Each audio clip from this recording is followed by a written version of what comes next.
What character would I play in a movie?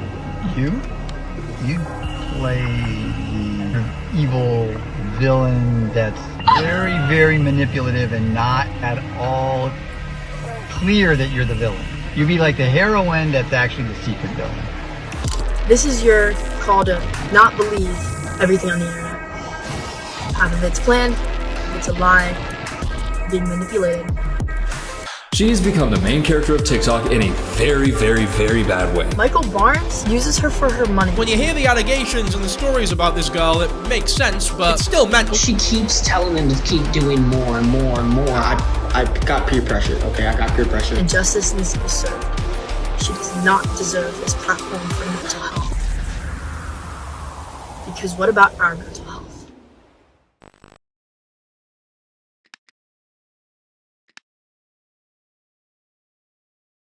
On July 6, 2025, 3 famous teen influencers, Ashley Barnes, Brad Mason, and Capri, as well as Ashley Barnes' 2 roommates, got together in a hotel room in Los Angeles. We go back to the hotel, like it's getting late, like we're with like her roommates. She like starts like spraying pheromone spray. We had another TikToker. They're, I would say, very, very famous right now. They come over. What was supposed to be a casual get-together between friends soon escalated into a night of horrors. And then she starts like pressuring everyone, and she's like kind of like doing like, oh, like do this, like do this, like kind of like pressuring more of them into like doing like stuff. Later on, the people in the hotel room came forward to tell their stories, in which Ashley Barnes pushed them to do things that they were never comfortable with doing. She's obviously not clear-minded. I'm telling her, you need to stop, you're my friend, but she's still going. But how did things escalate this far? How did a young TikTok influencer known for being a mental health advocate think it's okay to SA her friends in a hotel room? The story of Ashley Barnes and the hotel nightmare starts at a questionable childhood that may have set Ashley on the path of normalizing things she should have never normalized. Substance abuse and a continual pattern of intruding on others' boundaries may have escalated into the situation at hand. All of a sudden, a girl who dealt with potential abuse turned into a girl who's an abuser and represents the power of social media. How you have to be mindful over whatever power you hold over others and how you use it in the right way, holding yourself to higher standards than others hold to you whenever possible. Since this story has surfaced, teenager Ashley Barnes has been circulating social media, as well as the faces of the teen victims who have come forward to share their story. And people have continually mocked everyone who's been involved.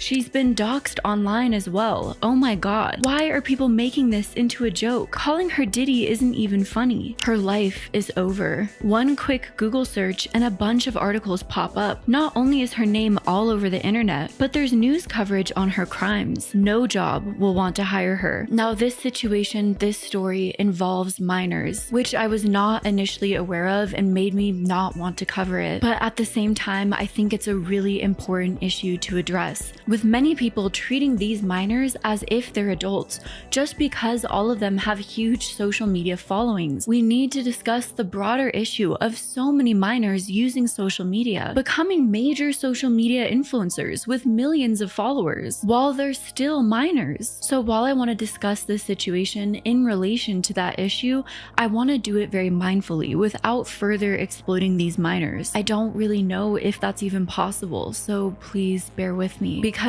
there's aspects of this case I think are very important to talk about. Namely, I don't think many people have fully addressed the actual fucking adults in this situation and where the fuck they were through all of this. So yeah, let's talk about that. I think for the non-influencers of this story, their faces will be blurred so they can maintain privacy, and since many of them are still minors. Teenagers shouldn't have huge platforms just for posting videos of themselves. This situation is an example of why. Ashley Barnes has been posting TikToks and having a large audience since she was 14, as far as I know. An over a million people audience for someone just posting videos of herself is insane, and almost definitely not healthy for a teenager, often hardest years of your life. Imagine how different her life would be if she didn't have so many people watching her. Only way something will be done about this is if they add legal restrictions. Parents don't and won't care enough about this, especially with money coming in.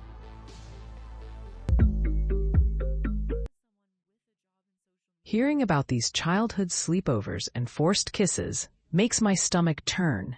It's pure violation, disguised as normal play. I feel for these kids. The shock of realizing a friend is crossing lines you didn't even know existed is devastating. And the family encouragement? That's the real injustice, blurring right from wrong before they can even process it. Hi friends and internet acquaintances, welcome back to another video on my channel covering controversial internet figures. Don't forget to subscribe for another deep dive, and if you like this video, give it a like if you want to. If you have suggestions for another video topic or want to expose more internet wrongdoings to light, then follow my subreddit r/exploitation exposed. This video topic is recommended in the r/exploitation exposed subreddit. And before we get into this video, I want to give a huge shout out to the Ashley Barnes Snark subreddit. In terms of gathering in-depth research on this situation, I think that subreddit deserves a lot of credit, as you'll see in this video. And now let's get into it. Before we fully dive into the story of Ashley Barnes and how things turned out this way, well, what exactly is the serious situation that led most of the internet, aka fully grown adults, to be talking about teenagers? Basically, Ashley Barnes has been lying about her sobriety on the internet, and in early July, she flew out a small group of influencer friends. She got really effed up drinking and whatever else, kept trying to force others to take substances and drink when they were uncomfortable. She then started daring everyone to make out and forcing herself onto basically every single person that was there. They also found what this Redditor calls, and other people have called, Ashley's Diddy drawer. A video was even captured and shared of the infamous hotel drawer. So right here is me finding, like, in the drawer the next morning, that's Oregon gel, that's lube. That is more like of those gummies, and then she has pheromone spray. That's what she kept spraying all day. And then like there was like one of those in there that was like a stick that she like rubbed on her roommate. The general internet consensus is that something is not quite right with Ashley Barnes, but even so, that doesn't excuse SA. Ashley used to post mental health awareness content, which makes the situation even more jarring. Though Ashley kind of uses the phrases mental health awareness and mental health creator interchangeably in her content. She became known for posting the raw, real moments of her mental health, starting from a very young age, 14, I believe. I started posting June 15th, 2022. I was 14 years old at the time. I had a really rough time in school with my mental health, with bullying, with friendship. She would allegedly post about forgetting to brush her teeth and post daily teeth brushing updates. This kept herself in check, which became relatable to a lot of people. I posted this video of me brushing my teeth with the caption, "It's been a while since I've done this," because my mental health was in such a bad state where it's like I wasn't even taking care of myself. Like there were a couple people who were like, "That's disgusting," but then there were so many people who were like, "I can't get out of bed, I can't clean my room, like I haven't brushed my teeth," and then they were like, "This is reminding me that like I should go do it." Like, so I made a duet chain, and every single day I brushed my teeth. Every night I would brush my teeth before going to bed, and I would post the video to remind my little family of followers that I had back then to brush their teeth. This content evolved into Ashley posting herself struggling mentally, or acting out scenarios of people not being understanding of mental illness. For example, Ashley posted a TikTok of her not being able to show up to school on time because she's crying in her car before school. Though I'm sure many of you will notice, in order to film a TikTok of you crying in the car before school, you'd have to bust out your phone, hit record. Ashley also spoke very openly about turning to substances after a breakup. Ashley often made TikTok posts with long text rants about how her mental health would make other people uncomfortable, and how she'd often walk through the halls with mascara running down her face. Ashley made a TikTok about being so happy to have found friends that she didn't have to pretend around. There's also a larger theme in a lot of Ashley's TikTok content where she often feels like she has to pretend, which can certainly be a red flag for her mental health the longer she has to cope that way. Empathetic because I know what it's like to be bullied. And lastly, Ashley made frequent content around her ongoing battle with an ED. Living with an ED is a lifelong thing. It never really goes away. And in general, it's a little bit concerning to see Ashley post content as if she's fully cured from her ED, yet brings it up constantly. That being said, in general, many people followed Ashley and were inspired by her openness and vulnerability, which is one of the hardest things to be online when you often feel the need or pressure to be perfect. Ashley even spread essay awareness. The fact that she was the type of person to spread essay awareness and then becomes the essayer is actually beyond me. I'm sorry, I don't want to take off my clothes. Actually, I'm not sorry. I'm literally a kid. If you can't understand that, bye-bye. That being said, Ashley is literally a kid. So when I kept seeing people talking about Ashley's actions, a question kept nagging at the back of my brain. Since Ashley is not a fully grown adult, the only reasonable explanation I could think of for her actions is that much of this relates directly to her childhood, since Ashley's technically still in her childhood. And what I found, I think, explains a lot. Why is no one talking about how much her dad is to blame? Ashley Barnes definitely made big mistakes. I'm not saying she didn't, but she's 17. Her future's ruined, and no one's talking about how she ended up here. She went through real trauma, and instead of helping her, her dad cared more about money and image. So let's talk about Ashley's past and what played a role.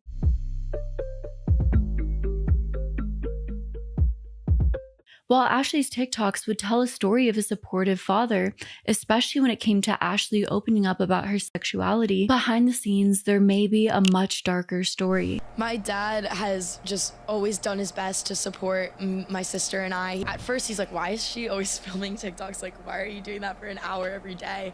And then once he realized, like, the people I was reaching, he was like, this is like, really good what you're doing, and he was like all for it. Ashley was born in November of 2007. It's been noted in commentary in snark communities, as well as on Ashley's own TikTok pages, that she's adopted when she was a baby.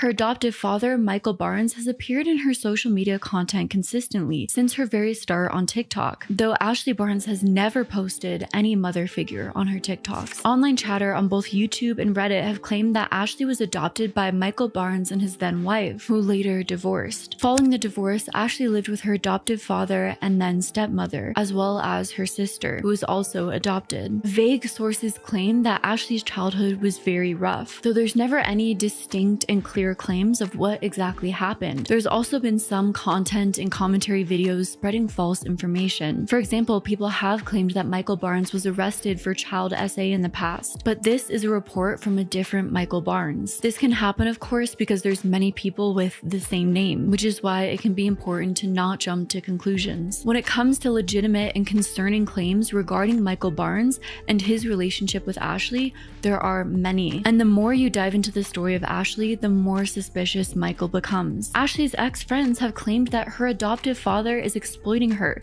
and only cares about the money that she's making from her content, and that Michael Barnes is potentially enabling her as well, supporting her various addictions and bad behavior because essentially he only cares about the money she's bringing in from her social media content. He values that over her mental health and long-term well-being. Her dad's one of the head of the AA meetings, and he took her out of the rehab, talked to the head, just so she can go to Paul's party. From our experience, Michael Barnes uses her for her money. All he cares about is the money she makes. As we know, this is a story that's becoming all too common when it comes to children and teenagers on social media. They're not fully developed, so they're looking to their parents for guidance. They're in a vulnerable position, and the person they trust the most is also the person who can exploit them the easiest. How it feels having a conversation with someone who actually understands. And it's Ashley Barnes and Piper Raquel. What Melina said about Michael Barnes is concerning as F. She basically said he uses Ashley for money,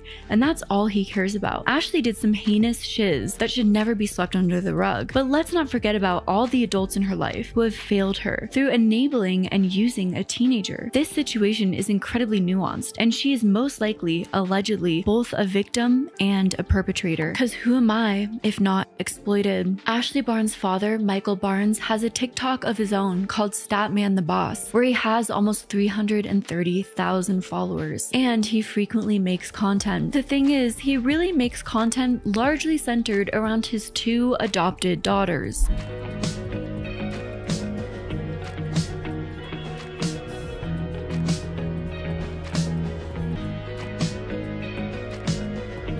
doing a photo montage dropping his daughter off at college. So while this is a story about Ashley Barnes, I want to take the time to talk about Michael Barnes, a key aspect of this story, the real adult in the situation, and all of his involvement in Ashley's life.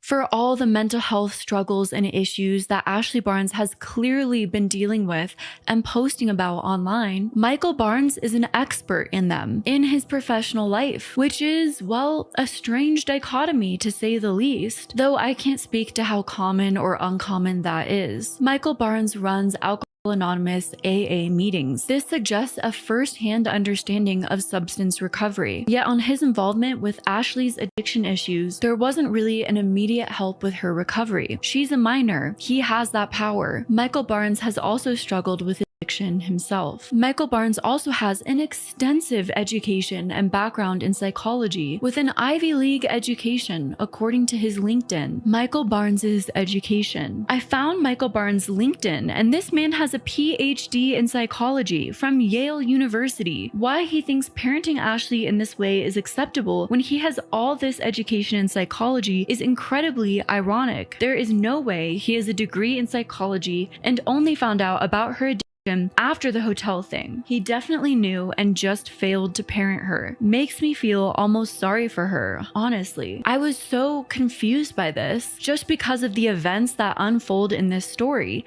and the lack of parenting that happened. The fact that Ashley was often on solo trips, exhibiting clear signs of mental health issues, as you saw in all those previous TikToks. She's posting about mental health issues and how she's struggling. I was so flabbergasted that her dad has a degree in psychology from Yale, extensive Ivy League education in psychology, essentially the help that Ashley desperately needs, that I looked into it myself. And yes, this is true. This looks like Michael Barnes. This looks very much like his LinkedIn. And on this LinkedIn, it says that he has a degree in psychology from Yale, or at least received education in psychology from Yale, as well as Harvard. That really blows my mind. So what did Michael use his education for? Well, some internet users have speculated, like on the Ashley Barnes snark page, that Michael has fostered an inappropriately close or boundary blurring dynamic with Ashley ever since she was very young. Ultimately, of course, no one knows what happened between Michael Barnes and Ashley. I think it's inappropriate of myself to claim that anything happened without substantial evidence, because of course, these are people's lives. That being said, I'll show what's been posted between all family members, and you can judge for yourself whether there's an inappropriate family dynamic taking place. That being said, there was a Reddit comment claiming to know this family personally. I can confirm he, meaning Michael Barnes, is very predatory. I have some friends who knew her since elementary school to 8th grade, and one of them said he told them in elementary school that he would date them if he was their age. On top of that, I'm not sure if this is still the case, but in the past, if you looked through Michael Barnes' reposts on his TikTok account, it is all Ashley Barnes posts, and much of them are her talking about her sexuality or doing TikTok dances. I don't know about you, but I would find it strange to see my friend's dad on TikTok posting content with her regularly. But if I were to also find that all of his reposts were of his daughter doing TikTok dances, I would be incredibly creeped out. Anyone else find this strange? It's a video of Michael Barnes watching his daughter dance from behind. Ashley looks so uncomfortable in this video. Another TikToker who had a former friendship of sorts with Ashley Barnes also spoke about Michael Barnes being very creepy towards her. Before I had a platform, I would post videos in a crop top or something showing you know what, or a bikini video once in a while. But he would like and comment on those videos all the time. And I get I'm over the age and I am not a minor anymore, but that is still creepy. That is your daughter's friend. Yeah, I agree. Yeah, that's weird. Like, why are you even following me, bruh? You like how old? 70? Something I also find very strange is online, Ashley and her dad act like they have a perfect relationship together. But there's a deleted video where they claim they didn't talk for 2 years. Dear dads, 2 years ago we weren't on speaking terms, and now we're best friends. It's not too late to fix your relationship with your kids. On top of that, Ashley doesn't have a strong mother figure in her life, like at all. It's even been alleged that she's not allowed to call her stepmother mom, or maybe she just doesn't call her stepmother mom. Her mom gave her up for adoption to Michael and his wife. Her adopted mom divorced Michael and is apparently abusive.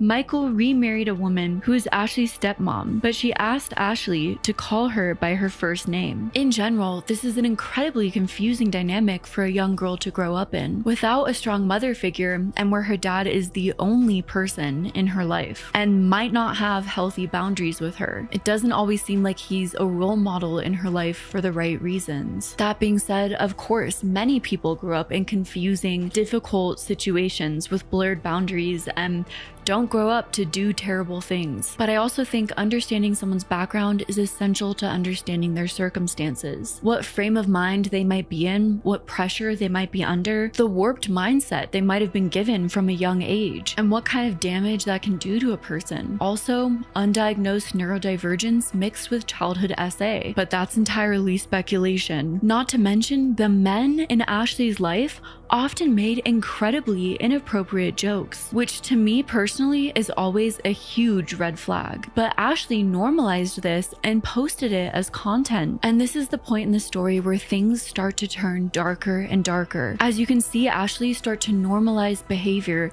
and then do it herself. What character would I play in a movie? You'd play the sort of evil villain that's very, very manipulative and not at all clear that you're the villain. You'd be like the heroine that's actually the secret villain. Wait, that's like a really creative answer. No, it's true. On Ashley's Sweet 16, her uncle wore this joke shirt, and Ashley posted about it. Charles wearing his "Your little princess is my little whore" shirt the whole night. And also look at the pose that Ashley is doing. This is her Sweet 16. What uncle wears that to his niece's Sweet 16? What Ashley's old friends actually have to say about her. This was apparently shared on a Snapchat account with moderators, I believe, of the Snark subreddit. Also, her dad is like low-key abusive.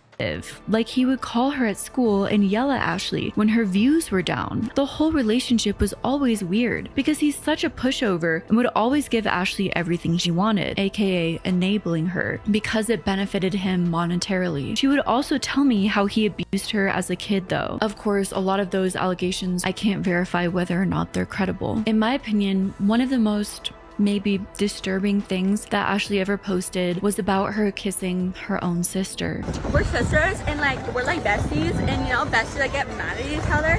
We get like mad at each other and I like hate her for a week, but then I love her. Or a day and then I love her. We're like only 10 months apart and we've been with each other like every second of our lives. We're both adopted, so genetically we don't share any genes. But it's not like that. We just like, ever since we were little, like even in the school hallway, we would like give each other a little kiss because we just like love each other. Yeah, we're very close. Should we do it again for them? What? We should do it again for them. Come here. Though Ashley's sister wants to largely stay private, which I'm trying to do as much as possible in this video, at the end of July, she posted a TikTok and there's a comment on that TikTok that I want to know. I know you're probably so sick of questions and you can totally ignore me or just like if it's true, but did Ashley force that sister kissy face video? Essentially asking if Ashley forced her sister to kiss her in that video, and her sister liked that comment. A very concerning thing that was reported very frequently, even self-reported, was Ashley's behavior during sleepovers, which she self-admitted to. You don't even know what you're asking me to come. Ashley's childhood friends, Gianna and Gabby, made a video about what it was like growing up with Ashley and her family. It seems like Gianna and Gabby are mainly Ashley's sister's friends. Ashley's sister, I would like for the most part to keep out of this video. It seems like she has wanted to largely remain private and she does not deserve to be roped into this story in any significant way. When Gianna and Gabby were having a sleepover with Ashley's sister, Ashley came in and started pressuring the girls into answering invasive questions. At the sleepover, it was me, Gabby, Gabby, Haley, and another girl who we cannot name, so we're going to be naming her Lily. The four of us were in Haley's room and we were doing the typical things that any kids would do, such as playing Roblox. It wasn't until Ashley came into our room, she joined us on the bed and sort of asked us what we were doing. She switched the normal conversation we had into asking questions like, have you ever kissed anyone before? It wasn't until we gave her the response of, no, we never kissed anyone, no, we've never had boyfriends before, is when she started saying stuff like, oh, don't you think it's important to have experience?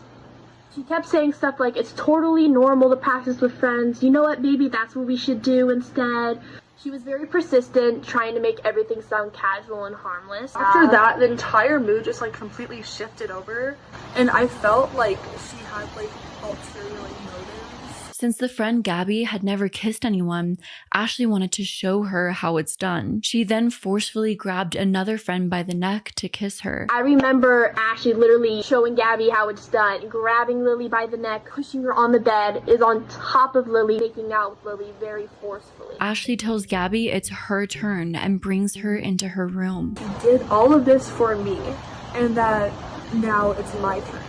And she was basically like blackmailing me from what she did to my friend, and she kind of made me feel like the bad guy. Next thing you know, I see Gabby leaving with Ashley to go into her bedroom. She then locked the door so no one else could get in. After the situation, she disappeared and tried to pretend like nothing happened. Ashley has 100% been SA'd, and I don't say that lightly. I think she's been SA'd since a young age, and it's unfortunately been going on for a while. There have been multiple posts on Ashley speaking about having been SA'd in the past. I saw somewhere as a comment on here, somebody said it's most likely Ashley was a victim herself of SA at some point, because that is the reason most children develop this hyper or SA others. I saw a response to that said it was confirmed that she had talked about it before, and it was the reason why she gained a big following when she first started social media. Ashley went viral for performing at school the monologue Why I Hate the Color Red about SA, seeming to open up publicly about her experiences. I've raised awareness. I performed a monologue at my school about it when I was 14. That was one of the first things I did at my school. It was kind of something that I was known for. I couldn't find the full video, but there are a few snippets on TikTok. Why I hate the color red. With my flip sequence panda backpack, he moved to my state, my town. He moves the laptop out the way, and for the first time, I hated the attention. Trying to form words, get out, we're children in school.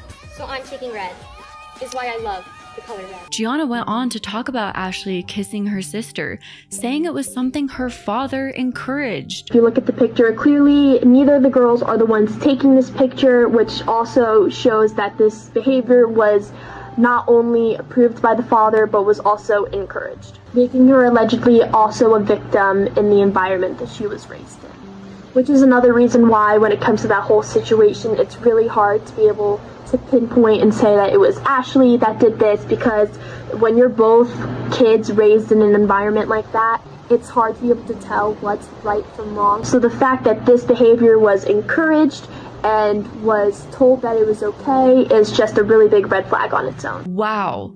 I think that says a lot on its own. Hearing about these childhood sleepovers and forced kisses makes my stomach turn. It's pure violation, disguised as normal play. I feel for these kids. The shock of realizing a friend is crossing lines you didn't even know existed is devastating. And the family encouragement? That's the real injustice, blurring right from wrong before they can even process it. At Ashley's sister's graduation dinner, Ashley brought a friend. Her and this friend kept disappearing into the bathroom. Throughout the night, they kept going into the bathroom. Obviously, it wasn't any of our business, but it was a little strange that every 5 to 10 minutes they would just be gone. Gigi and Gabby were curious who this friend that Ashley brought was. They found out that this girl was 13, 14 years old, way younger than Ashley. Us being the nosy people that we were, we decided to ask another person who this was. We regret asking that question because we ended up finding out that the girl that is with Ashley is 13 to 14 years old. Mind you, Ashley is 17, turning 18 this year. This clearly was not just a friend. The entire time they were flirting, disappearing for long periods of times, multiple times, and not only that, I think all of us were able to tell that they were like touching each other under the table. Not in a weird way, just like, holding hands or, a hand in someone's thigh, stuff like that. I took a picture. This is the picture right here. I'm gonna blur the girl's face out because she has nothing to do with anything. The father, Michael Barnes, apparently knew about this and did not care. And the father also knew about this too, but he didn't care. Having a slumber party, winky face. What happens at the sleepover stays at the sleepover. At Piper Raquel. I hate that this is a statistic that I feel like I have to bring up because it feels like I'm victim blaming. But it is an unfortunate reality that we should not turn away from, because in order to heal, we have to face this head on. It does not mean that everyone who's a victim of child SA becomes an offender, but it's something that should be noted at this point in the video. Also, so that those who are victims of CSA get the proper care and therapy so we can remove the stigma and stop the cycles. So let's talk about the statistics, the studies revolving CSA. Childhood sexual abuse is significantly associated with subsequent offending. New evidence among federal correctional clients. The current study provides significant evidence that CSA is associated with later offending, even when accounting for powerful clinical and criminological covariates. Finkelhor and Brown's 1985 traumagenic model of the effects of CSA theorized that victims of CSA display awareness, knowledge, and potential interest in sexual activity that is inappropriate for their age and can manifest in the victim initiating sexual activity with peers or replicating their victimization on younger children. Some CSA victims also develop compulsive sexual behaviors that can include sexual aggression, and unfortunately, it may explain the experience of Ashley Barnes. Though of course, I don't know for sure. And again, of course, the actions of those involved should be looked at. These are children thrown into adult roles, making money that the adults in their lives are taking from them, having all of these pressures. They might think they're adults, but that doesn't mean that we should be treating them like adults. Instead, throughout the rest of this story, we should be continually asking the question, why did this happen? Who, when we pull back the curtain, is really responsible for all of this?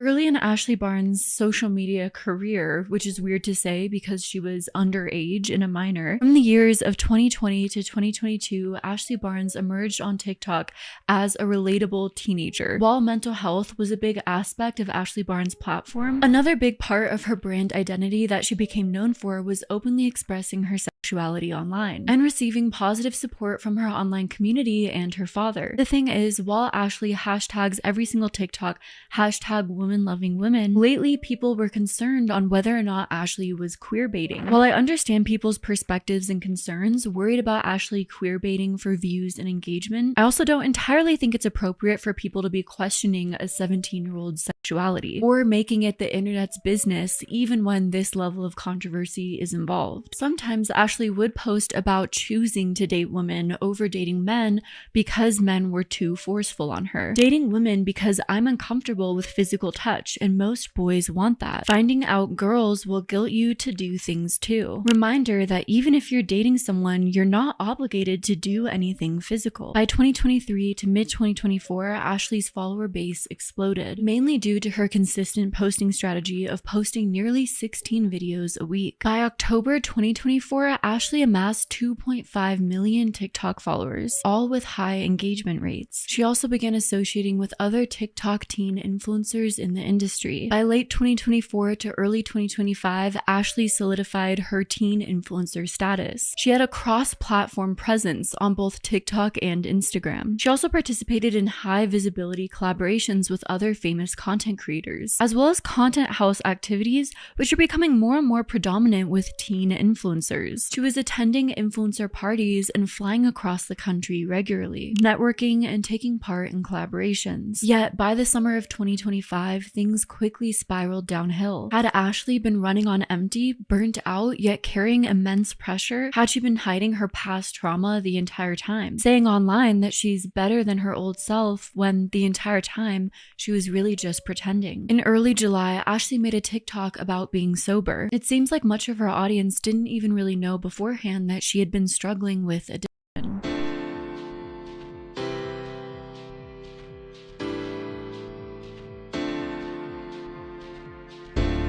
Michael Barnes also made a TikTok with Ashley about the fact that he's an AA counselor and didn't know that Ashley was struggling with addiction. Ashley didn't tell him because she was scared.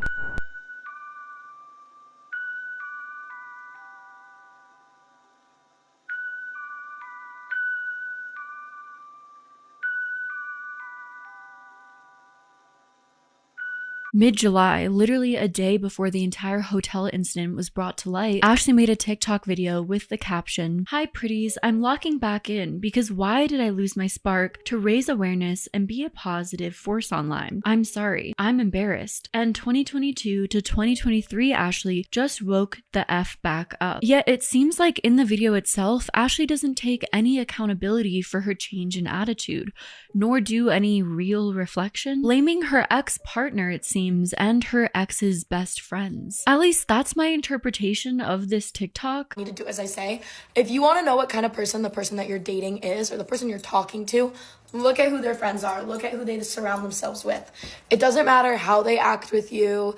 If you're sitting here and you're like, oh, but my boyfriend, he's so nice, like, he's so kind, but it's so weird, you know, like, his friends are really disrespectful. Like, his friends, like, bully other kids at our school. Honey, newsflash, your boyfriend's not different. Your girlfriend's not different. Your partner's not different.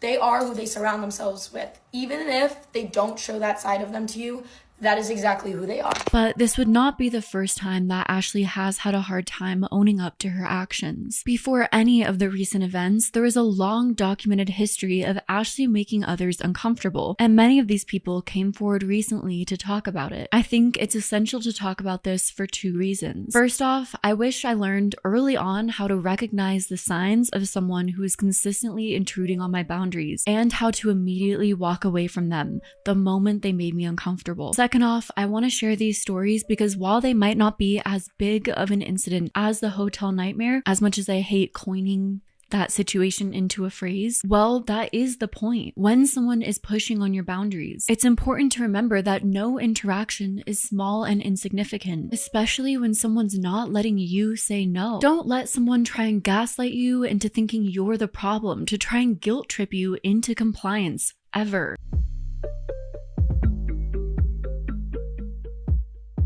Let's discuss Ashley's pattern of walking over other people, using her power, whether it's social media, being older than other people in the room, being the one with the money or the one with the keys to the hotel room, to either essentially or literally corner people. You have to wonder, how did Ashley learn these tactics? Is it something innate within these sorts of personality types? Something through, as many people have attested, her father always giving her whatever she wants. By the time Ashley was social media famous, there's been a few stories of her following various girls on social media and complimenting them on their looks, regardless of these girls' ages or sexuality. There's also allegedly been times where Ashley has traveled to meet these girls as well. One of the girls Ashley followed made a video about how Ashley would message her, trying to convince her to be with girls even though Ashley knew she was straight. She would comment, "If you like girls, I would be with you," or she would say, "If I was a guy, I'd be with you." She sent me something,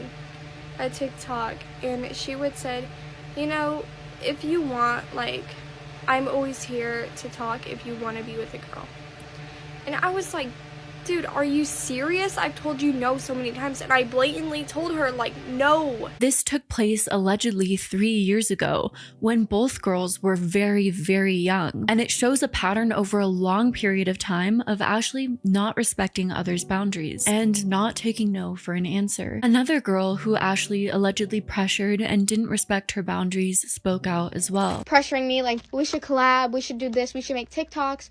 da-da-da-da. I have parties that we can go to. I had set boundaries with her. She would text me and be like, oh, you're so gorgeous. I wish you were my girlfriend, all this and all that. And I just felt really vulnerable with the whole situation. There was an old post on the Ashley Snark subreddit that claimed a similar story. This was posted over a year ago. Hi, I noticed you post about Ashley Barnes, and my friend is currently at the same acting camp she's at, and apparently she makes everything very sexual with all the girls, touching them very weirdly and bending over in front of everyone on purpose, and making weird comments about everyone, even though she has a girlfriend. Ashley's first real relationship was with a girl named Allie. Allie has chosen to stay private through this whole situation, apart from posting cryptic messages online, like an Instagram story post with text that reads, "should have believed me." So out of respect for Allie, I don't want to dive into this relationship too much. Ashley posted a long video on her side of her and Allie's breakup story, and even from what Ashley posted, it honestly sounds like a very normal first relationship, when being with an online teen influencer is involved as well, and the two individuals live across the country from one another. The only thing I thought was interesting to add into this video is when Ashley talks about first speaking with Allie before they ever met in person, her dad encourages the relationship,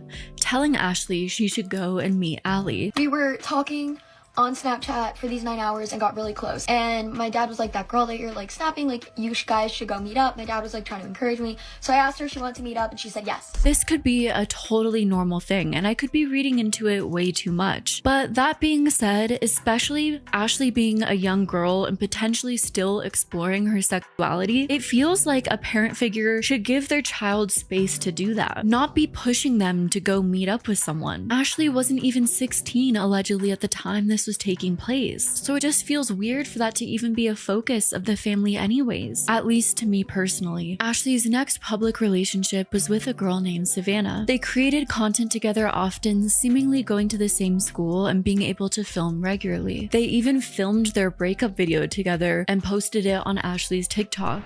We have broken up. We're still friends though. Part-time lover, full-time friends. She doesn't want to be on social media anymore. Anything else you'd like to say to them? Because I don't know if you're gonna like speak to them again. Thank you for all the memories. I'll miss you guys. That was cute. But after the fact, Savannah posted a TikTok describing her relationship with Ashley. She claimed that Ashley did not care about how social media affected Savannah's health, the harsh comments about her appearance, the pressure, the views, all of that. Ashley cheated on Savannah at a party when alcohol was involved, which made alcohol and partying a sensitive topic. I don't know for sure 100% what happened at this party. There was drinking involved. There was this girl there and they got together. Ashley also periodically isolated Savannah from others, including her best friend. Ashley also coerced or got off on having Savannah kiss others at a Glow House party. Basically, I was forced to kiss 2 other people at the Airbnb we were staying at for the Glow House party. I was super uncomfortable myself and weirded out by the fact that my girlfriend was okay with me kissing somebody else. As Melina said in her video, she got off on this. Melina was friends with both Savannah and Ashley. Ashley made frequent TikToks about their friendship. After their friendship ended, Savannah and Melina made a video about their experiences with Ashley. While Savannah and Melina were friends, Ashley would consistently try and get the two of them to kiss. Even though oftentimes they were visibly uncomfortable, Ashley would continue to push them and push them. I was sitting there and Savannah said something. I don't recall what it was, but I was like, stop before I kiss you, and we just giggled. Ashley turned and said, do it. We kind of looked at each other like weird and confused. We're like, no, like, haha, that's like, we don't do that. Yeah, like it's a joke. I have a girlfriend. Ashley then proceeds to continue the joke and beg us. There was an instance even where Ashley offered Melina money to kiss Savannah. After they finally gave in, under immense pressure, Ashley then tried to get involved as well. I made a joke and I said, $250. Give me $250. She said, okay. Not thinking she would actually give Melina the $250. We kept saying no. It took us 10 minutes to finally do it because we just wanted her to shut the f up. It doesn't end there. She then goes and says, do it again. I want to go in the back seat and I want to be in the middle. She turned to me and she goes, if she can kiss you, I can kiss you. And I was like, what? And she was begging. She was like, please, like, that's like hypocritical, like, why can't I kiss you? Savannah did it, like, she got to do it, I didn't. Why can't I do it? I couldn't say yes or no because she turns to me, grabs me by the throat and the face like this, and pulls me in and holds my face there for 3 to 5 seconds. Which is different because when me and Savannah kissed, it was, that's it, that's it. She had to drive me home. She said she was gonna give me $750 for that. It doesn't end there. While we were all back there, she proceeds to say, let's do a 3-way kiss. At the end of the night, I received $950 in my Venmo account to kiss Ashley Barnes. And I feel like I was taken advantage of. Polyamory is a thing. Open relationships are a thing. It's a different dynamic when you're actively pushing something onto people when you know it's not what they want. Intruding on their boundaries to see what you can convince them to do beyond what they're comfortable with. After covering so many of these topics, it's my opinion that there's certain types of people who want this sort of dynamic. They want to find a situation in which consent is not a part of the equation, where they're actively pushing people outside of their comfort zone. Those people, to me personally, are the most concerning personality types. For Ashley to only be 17 and displaying this type of behavior is deeply troubling. Melina posted a screenshot of the Venmo transaction to prove that this kiss for money exchange took place. Melina, Savannah, Ashley, and their friend Echo were all traveling to LA for a Glow House party. While in LA, Ashley tried to coerce everyone into filming flirting content. Yes. Echo was forced to flirt with Savannah, and Ashley wanted me to flirt with her. I voiced I have a girlfriend, and that's not okay.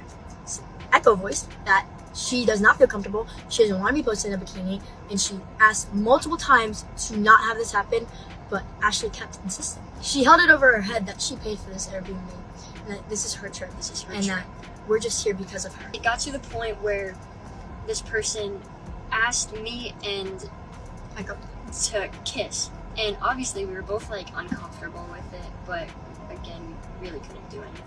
So we ended up doing it, and she said, oh, I didn't see you, do it again. So we ended up doing it again. But after that, she also asked me and Melina to kiss again. You guys don't really understand how terrifying it was to be in any of these situations. They detailed Ashley's growing obsession with Capri on their trip to LA. For example, Ashley started wearing cheetah print because Capri supposedly liked cheetah print. She told us that allegedly Capri said that he likes cheetah print.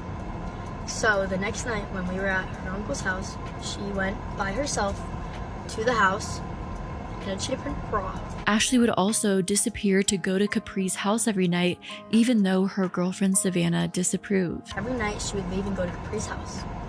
And one night we actually requested her to not go because we thought it was unfair that we couldn't go and that she was leaving us every night. But in her words, it's her trip. I get a text that says, I'm going to Capri's house. I love you, goodbye.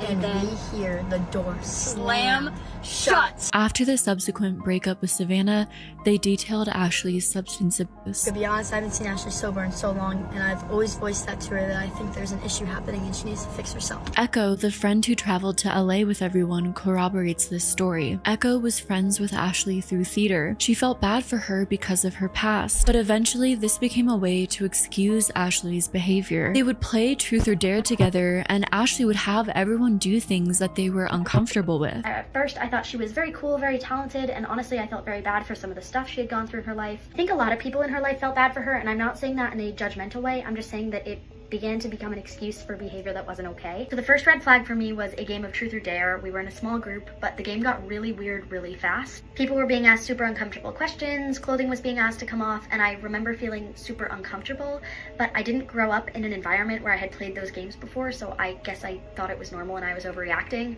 so I felt like I had to play to fit in. In these games of Truth or Dare, Ashley also had everyone hide their phones and turn them off so they couldn't record anything. During this game, she asked us to hide our phones. She made us turn all of them off so we couldn't record or like take photos of anything. Ashley has even self-admitted in content before that she plays extreme Truth or Dare with a no phone rule, showing that not only is this a pattern and one with documented evidence that Ashley herself has posted, but also something that Ashley has normalized. Looks like she's always been obsessed with extreme Truth or Dare. When we're playing Extreme Truth or Dare edition at a sleepover and someone breaks breaks the no phone rule. Like, bae, we can't have any evidence of the secret ... Echo spoke about the trip she went on with Savannah, Ashley, and Melina, where Ashley had them all do flirting content. She wanted to film this TikTok where I would flirt with her partner and she would flirt with her friend, so it would be messy and do well and like it would look like we were cheating. And I immediately told her that not only was I uncomfortable with what I was wearing, but I was uncomfortable making the video, and I have text proof of that. Truth or Dare was also played the same night. That same night we were playing Truth or Dare again, and similar questions were coming up and similar dares were coming up, and I felt very pressured to do some stuff I didn't want to do. One of the questions asked was for me to kiss her partner. So we went through with the dare, and she said she wasn't looking and she had us do it again. And I pulled her partner aside that night, and we both agreed that we were super uncomfortable with the situation that we were put into. But later her friend pulled me aside and told me that she had been in a very similar situation once, and that made me feel less alone. Ashley also made fake screenshots between Echo and Savannah, ones that looked damaging for both people. The breakup dragged on for weeks. I kept hearing that she was threatening to post things to, quote, ruin me. She allegedly took her partner's phone and had made fake screenshots that she was going to post.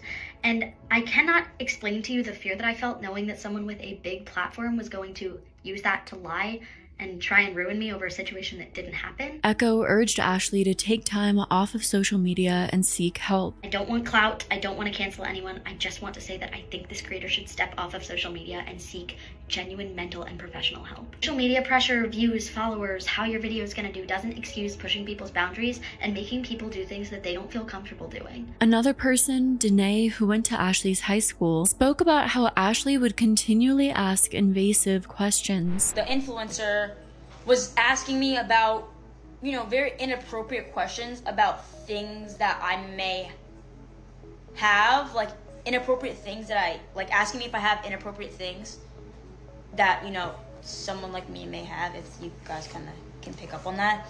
Also asking inappropriate things like of what I've done. In the video, they also speak about Ashley's drinking in high school at a party. The influencer's kind of, you know, like getting to the point where it's like, okay, you're drunk. The influencer starts offering her a device, I don't know if I can say it on TikTok, saying like, take this, like, have it, like, I'm not gonna use it, so you should have it, like, just like. Yeah, I kind of felt like forced to just take it. So, like, I just put it in my bag. Ashley allegedly drove home after the party. Gabby, Savannah's friend, posted screenshots of some of Ashley's questionable Snapchat posts and behavior. Party is so fun. I wish I was sucking Savannah's D right now. Nah, taking one for the team and sucking D for Alk is insane. 17 years old. That's extremely tragic. We've come up with like 50 diff plans to secure Alk, and we were literally asked what we wanted and missed our chance. F. Look at how much higher my hands are, and then hers like really low. Friend Marleya accused Ashley of booking her a hostel to stay at when she was underage, and verified the claims of other friends. At that point, I'm stranded. I don't know what to do. So she's like, yeah, I can't really afford anything, so I'm just gonna get you a hostel. At the UCLA summer acting program, Ashley befriended a girl named Elle Stone. She essentially led her on at a really vulnerable time in Elle's life, when she was deeply questioning her sexuality. We ended up kissing. She tried to get me to go to bed with her. I didn't want to. I was really excited, actually. I remember getting back and calling to my friends, like, I was not in the right headspace. Then, a few days later, Elle stumbled upon Ashley with a much older guy. Very special things with another person. This guy was way older, and I was worried about her because she was answering her phone. I was knocking on her door. She opened it, and she was in a towel, and I was like, and then he was shirtless, and I was like, oh. Elle also backed up others' claims that Ashley is struggling with addiction. I will say, some of the things that other people have been claiming, like, I can 1010% back up the addiction stuff. I have prescription medication, and she tried to buy it from me, and I was like, no. All of these concerning interactions essentially add up and escalate to the hotel incident. Now you can see that over time, Ashley Barnes has shown a consistent pattern of behavior. Not, of course, that that's necessary for victims to be believed. This pattern Ashley has even self-admitted to at times. And if people didn't speak out about what had taken place, who knew how far it could have escalated?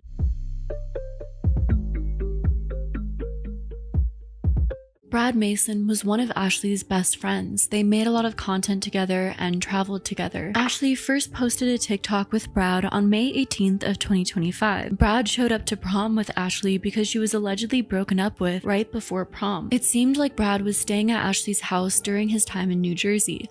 The two of them would often film in Ashley's kitchen. Brad posted a TikTok of him leaving New Jersey and flying back home to Florida. Ashley commented using her backup account, "I'll fly you back out soon." Not much is known about Brad's home life, but him often making frequent trips out to see Ashley, Ashley paying for his trips, him being dependent on her for where he stays. My initial reaction is that wouldn't necessarily indicate the perfect home life on his part. Brad and Ashley have also continually made TikToks on how they're just friends and nothing more on both of each other's pages. From what's been posted publicly on social media, the impression was that the two of them definitely had a very close relationship, friendship. Brad posted a lot on his own pages. The sort of TikTok content that he posted was posts like, "Born in a generation that thinks doing the 7 deadliest sins are an accomplishment. Such a lustful time. The strongest man in the Bible was killed by lust. Let that sink in." Capri Jones was another TikTok creator that Ashley was becoming friends with at the time. Capri Jones is a TikTok star who gained a significant following for his dances, lip sync, and comedic content. His fame on TikTok exploded in March of 2025 when he started posting content with Piper Raquel. Piper and Capri are now dating. Piper was also friends with Ashley, the two of them sometimes posting content together. But by July of 2025, not only would Ashley ruin her influencer relationships,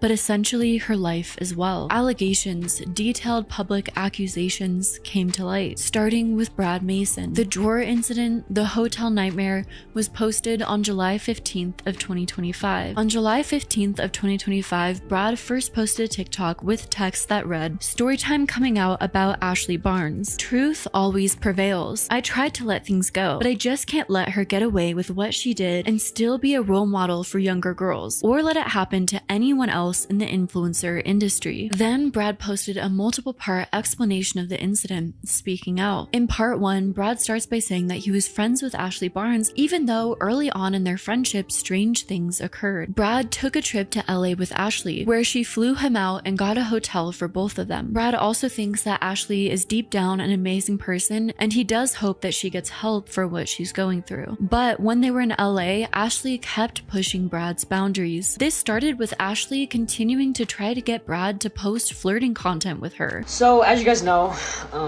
I was friends with Ashley Barnes. Some things, happened, like earlier on, I would say, that were kind of like weird. She's like, "Oh, let's post flirty TikToks." I'm like, it's like, I don't really do fake relationship kind of thing. Like, I don't want that image on me, She kept asking, "Okay, let's make flirty TikToks." I'm like, okay.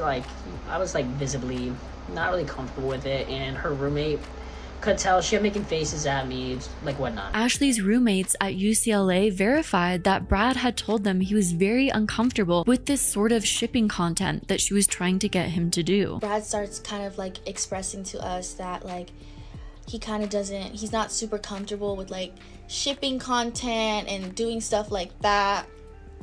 So yeah, we had that kind of in the back of our heads. We didn't take it too serious, but we were just talking to him about it, regular conversation. And she kept wanting to do these flirty things, and me as a person, I have a really, really hard time saying no. Essentially, it feels like Ashley cornered Brad. She not only cornered him physically, but she made him feel financially and emotionally beholden to her, so that it was easier to continually intrude on his boundaries. It was easier to subconsciously guilt trip him, and he felt more uncomfortable saying no to her. In part 2, Brad speaks about how July 6th starts out as a normal day. They got coffee, they went to the mall, they filmed content. But when they all got back to the hotel, Ashley began spraying pheromones on the bed. She starts spraying pheromone spray. So we spray she sprays pheromone spray all around the room. Capri came to the hotel as well. We had another TikToker.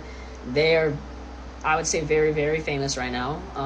Very public relationship, which is a key factor of the story. They're in a public relationship.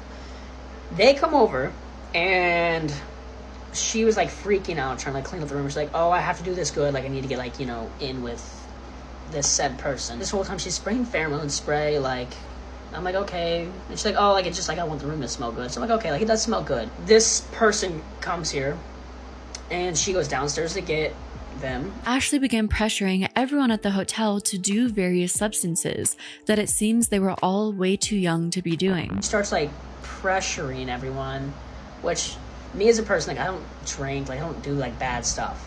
And she's, like, kind of, like, doing, like, oh, like, do this, like, do this, like, kind of, like, pressuring more of them into, like, doing, like, stuff, like, drinking stuff they shouldn't be drinking, and, like, taking stuff they shouldn't be taking. And they were clearly very uncomfortable, very, like, pressured. It's not fully described what exact gummies Ashley forced everyone to take, though it's sort of inferred, as well as seen through the drawer video, that at least one of those gummies was libido gummies. Libido gummies are sex drive enhancing gummies. Dr. Tiffany Pham, an OBGYN and medical advisor for the female health app Flow Health, explained that there is a lack of robust research into the claims behind these supplements. In part 3, Brad speaks about how Ashley tries to clue Brad in on her plan to be with the famous TikToker, Capri. She takes me to the bathroom at one point. She whispers in my ear, like, hey, like, so-and-so, like, aren't, like, really, like, a thing. They're not, like, serious. And I'm like, oh, that's not, like, what I've been hearing, like, all night. She's like, oh, like, I'm gonna get with them. You can get with my roommate. Like, the whole time, this said person was like, oh, I love my significant other. Like, I love my significant other. Like, Ashley's roommates also mentioned how Ashley was convinced that Capri and Piper's relationship was fake. She starts basically begging Zizzy to get with Brad so that she could get with Capri. So I'm like, does he not have a girlfriend? Like, what are you talking about? And she's trying to tell us, like, oh no, like, their relationship is fake. It's for the views, like, it's influencer stuff. She was like, trust me, I'm Piper's best friend. Yeah. Trust me. It is all FOMO. It is all fake. Yeah.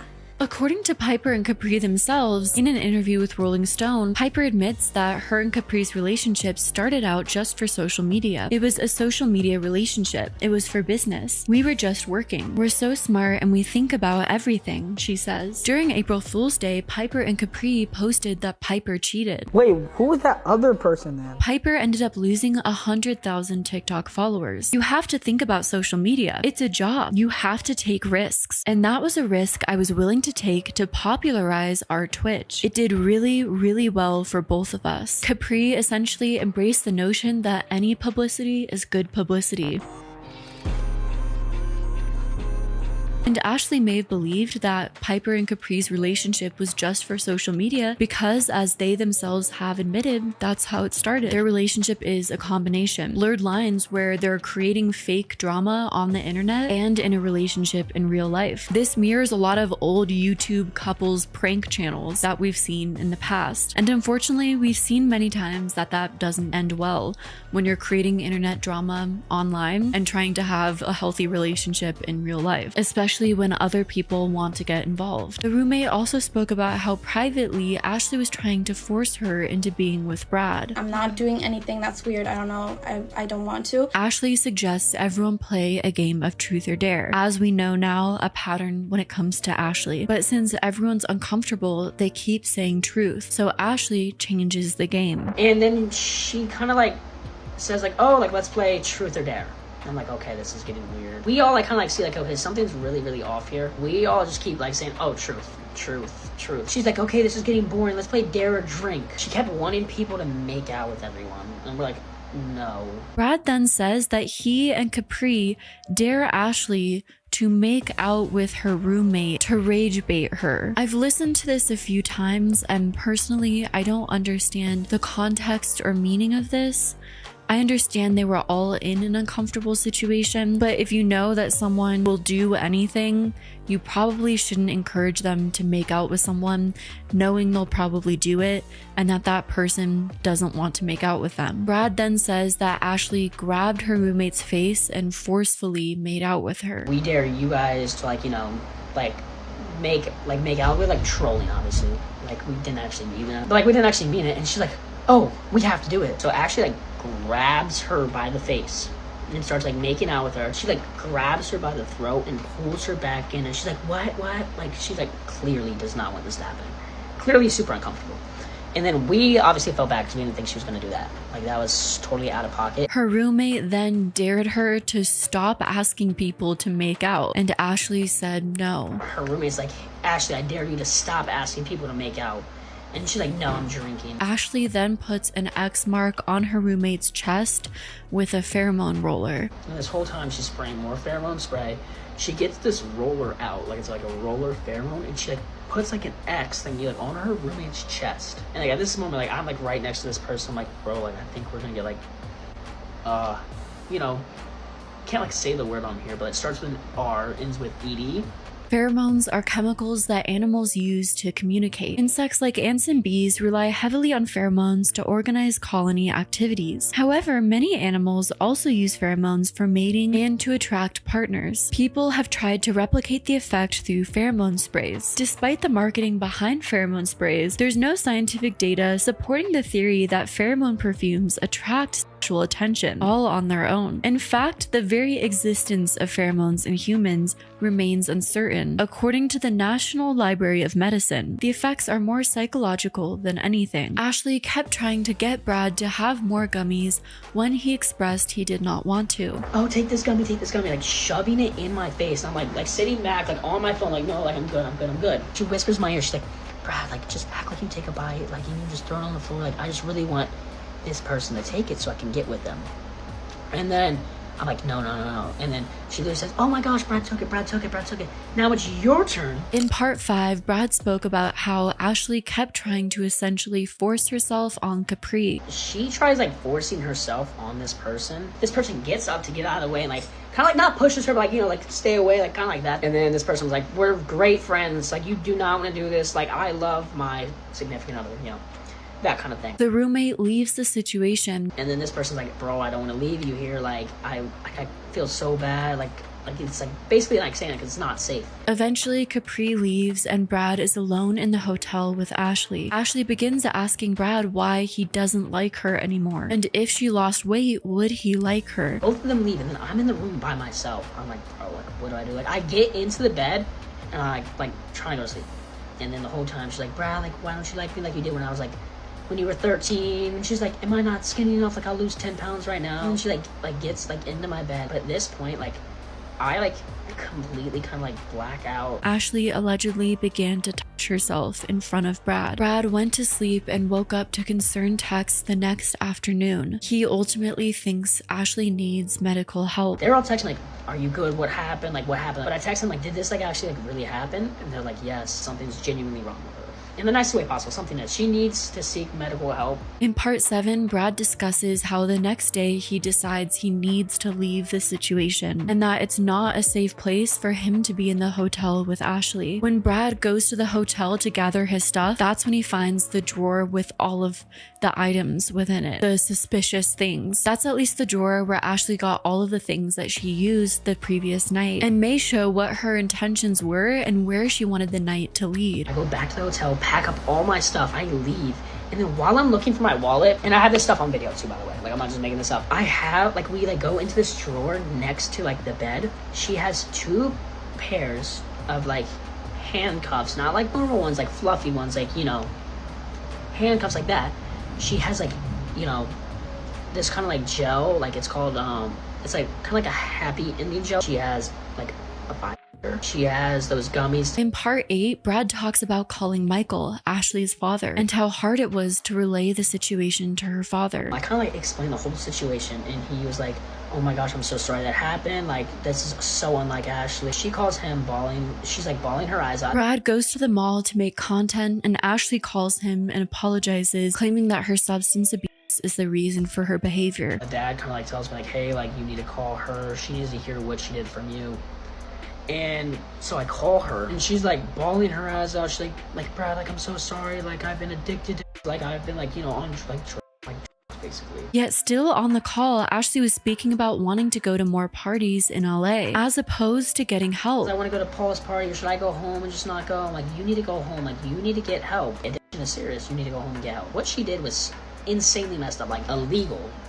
to be technical, you know, it's SA. Brad spoke about how Ashley went to rehab for only a few days, then flew back out to LA to attend the party that she spoke about previously. She also completely ignored Brad and acted like nothing happened, a pattern that she seems to do when she feels guilty about her behavior. She was back home for a few days. She went to like rehab for 3 days, flies back out. She goes to Paul's party. Keep in mind, this whole time, she's not texting me, nothing. Like, we have not spoken like a week. She acted like everything's A-okay. Nothing like that she did was wrong. She didn't text me. You can also see on Ashley's own TikTok page her own posts about attending Paul's party. In part 9, Brad answers frequently asked questions. He says he posted this series because he essentially didn't want her to get away with this and repeat the same patterns onto other people. I know this is probably gonna really, really ruin things for her, but I simply cannot just like let her get away with like what she did. I don't want someone to be praised when they did something so horrible. He also showed the video of the drawer as essentially evidence. So right here is me finding like in the drawer the next morning. This is liquid love gummies. That's orgasm gel. That's lube. That is more like of those gummies. That's a vibe. That's a vibe, by the way, guys. More of those things like handcuffs, and then she has pheromone spray. That's what she kept spraying all day, and then like.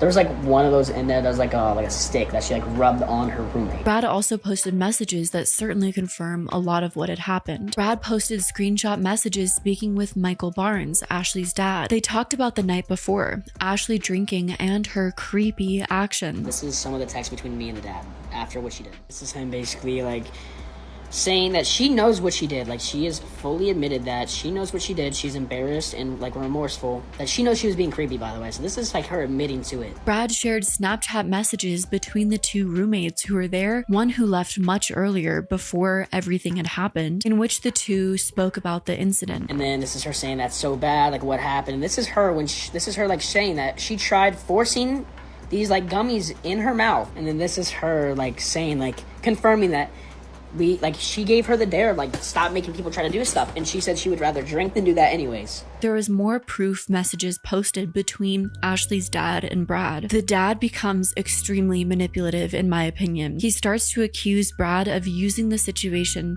to garner more followers and asking him over and over again to keep it private. Brad has the great response that if he wanted more followers, he would keep it private and keep hanging out with Ashley, who has a large platform that he could have essentially kept hanging out with her and tried to essentially gain followers off of. It is a mistake she made that she's correcting. A true friend would not take advantage of a friend's darkest moment for their benefit. I really hope that's not what you're doing. Please keep anything that happened between you two, okay? I'm not using it for my personal growth whatsoever. If I wanted more followers, I would not say anything about it, and I would keep hanging out with her. What she did is not okay in any way, and now people are coming out and telling me the stuff that she did to them as well. She will continue doing it if somebody doesn't say something. What she did was truly disgusting, and the fact that she tried doing stuff to her best friends to take advantage of them is not okay. And the father's messages continued to be very manipulative. When Brad raised concerns over Ashley's constant partying, over seeking help, which would reasonably make one feel hopeless that keeping things private would yield any positive results, because that person isn't going and seeking help. The father just tried to accuse Brad of having equally bad rumors about him as well, almost as if he was threatening him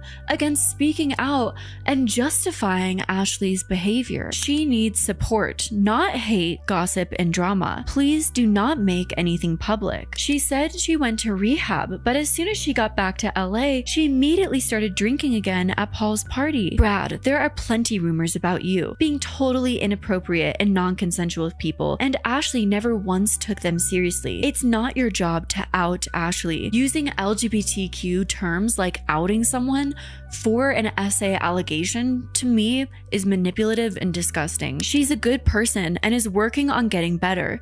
How is it possible you are so angry that you want to hurt her so much? She's been so good to you. Using all of the things Ashley did, flying Brad out, getting him a hotel against him after she SA'd him, again, disgusting. You can see where Ashley gets this from, in my opinion, as I've tried to showcase in this video without making any direct claims, and supported you and giving you money, and this is how you repay her. This man has an Ivy League education in psychology. Keep that in mind. And this is how he's speaking to teenagers. Instead of getting his daughter help and taking her to rehab, please step back and sit down. She needs help, and if you can't help, then at least don't hurt her more. Of course, I would understand a parent wanting privacy for the sake of their children so that they could immediately focus on getting their children help and recovery without any outside noise. But that's not what happened. Michael Barnes didn't do that. Ashley wasn't getting immediate help and recovery. Make no mistake, Michael Barnes knew about Ashley's addictions for a long time. Ashley posted about her addictions on social media with him involved before any of this happened. Long before. And still, he let her fly solo out to LA, get in a hotel room alone with her friends, have access to substances, and then fly out there again for an influencer party. Getting her help and recovery is not his concern. That's my opinion, and it's my opinion that it's very clear from all of his actions. Also, the tone of Michael's messages doesn't come off like he's concerned for Ashley and focused on her health and recovery. It comes across like he's concerned with trying to control the narrative, as well as trying to control Brad's actions. And I think it's very telling because you can see where Ashley got her own behavior from. After Brad's series, Brad's account of that hotel night is chilling. The pheromone spray, the forced gummies, the escalating pressure. It's like watching a slow-motion disaster where vulnerability meets manipulation. My heart aches for him, trapped by gratitude and fear. It's a raw reminder of how power imbalances in friendships can lead to profound betrayal and regret. Posted his own series from his own perspective, backing up Brad's claims. Capri claimed that when Ashley texted him to hang out, he initially thought it was to help her not be a third wheel, but that it was just as friends. So this all started at around midnight. Ashley texted me, and she was like, basically that she's gonna be a third wheel, and she wants me to come, so like, me and her could like talk and like hang out. That's what I insinuated. Capri breaks down the entire scene at the hotel, describing everyone who was initially there when he showed up. Ashley, her two roommates, him, and Brad. We walk upstairs, and there's just Brad, her roommate, and then this other girl, and her. So it's 3 girls and 2 boys. Ashley kept offering Capri substances, and the consistent pressure, probably as well as the environment of so few people, made him feel very pressured. There's drinks there and stuff. She offers me a drink. I'm like, nah, I'm good. You know, I'm driving and stuff. Throughout the night, she's like pressuring me to drink. I'm not gonna lie,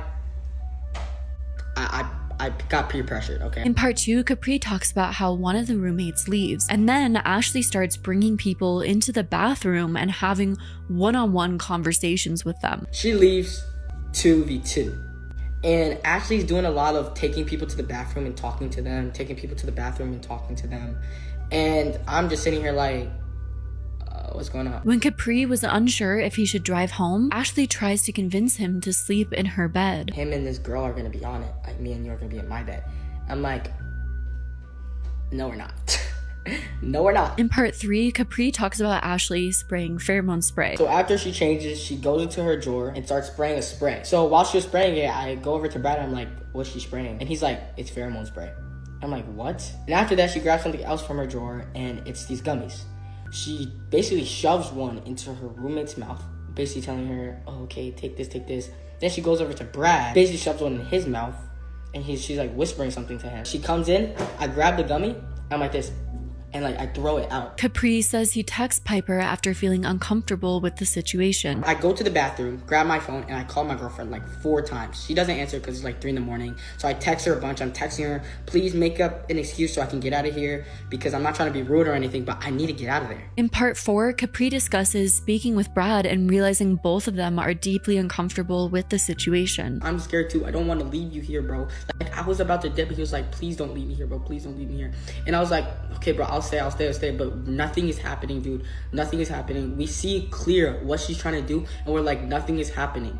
He still has to live there because she paid for his flight, she paid for his hotel.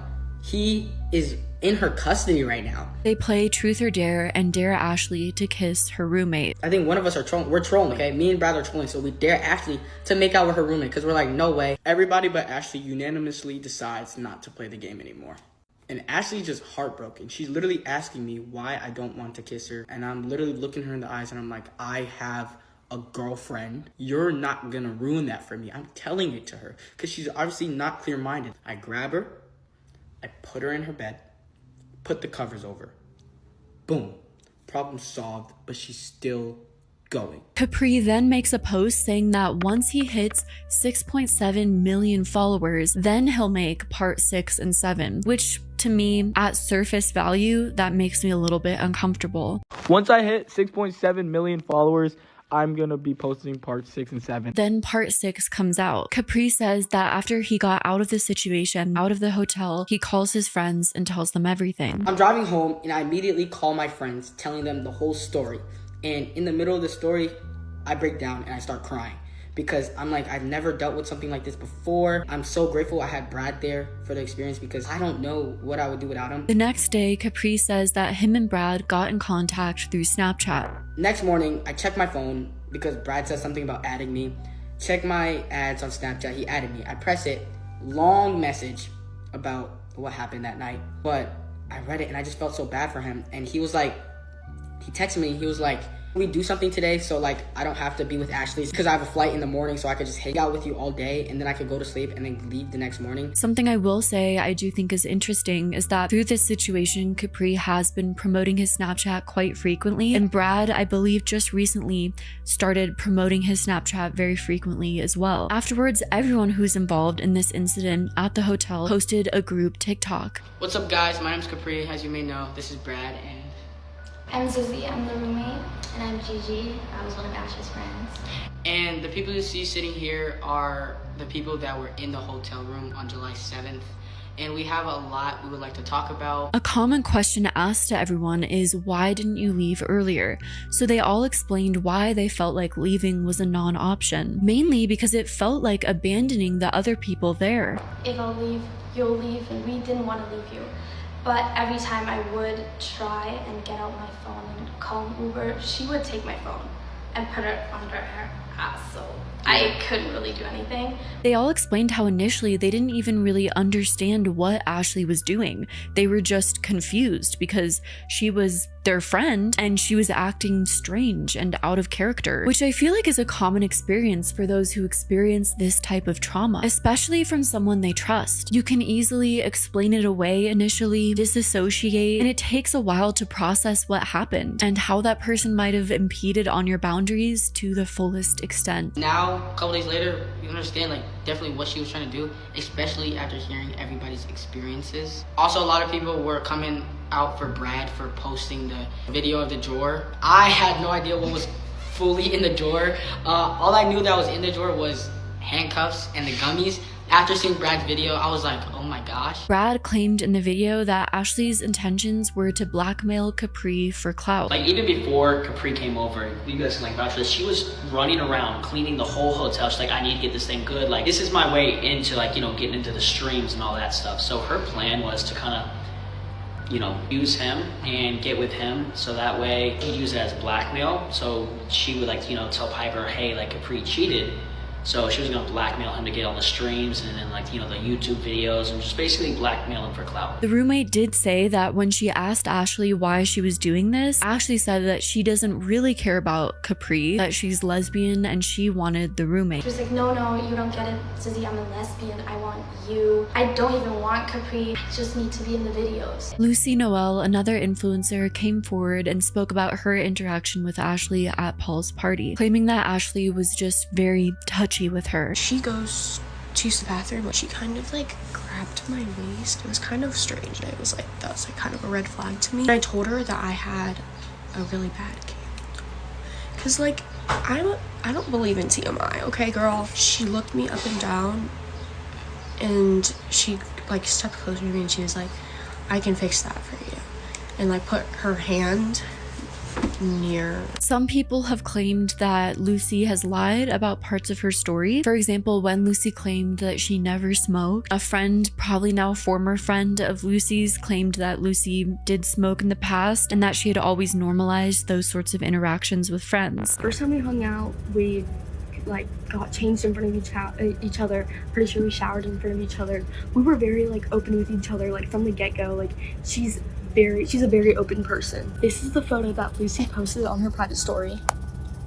And in her TikTok, she was saying that she did not smoke, she did not drink, she doesn't like condone any of that.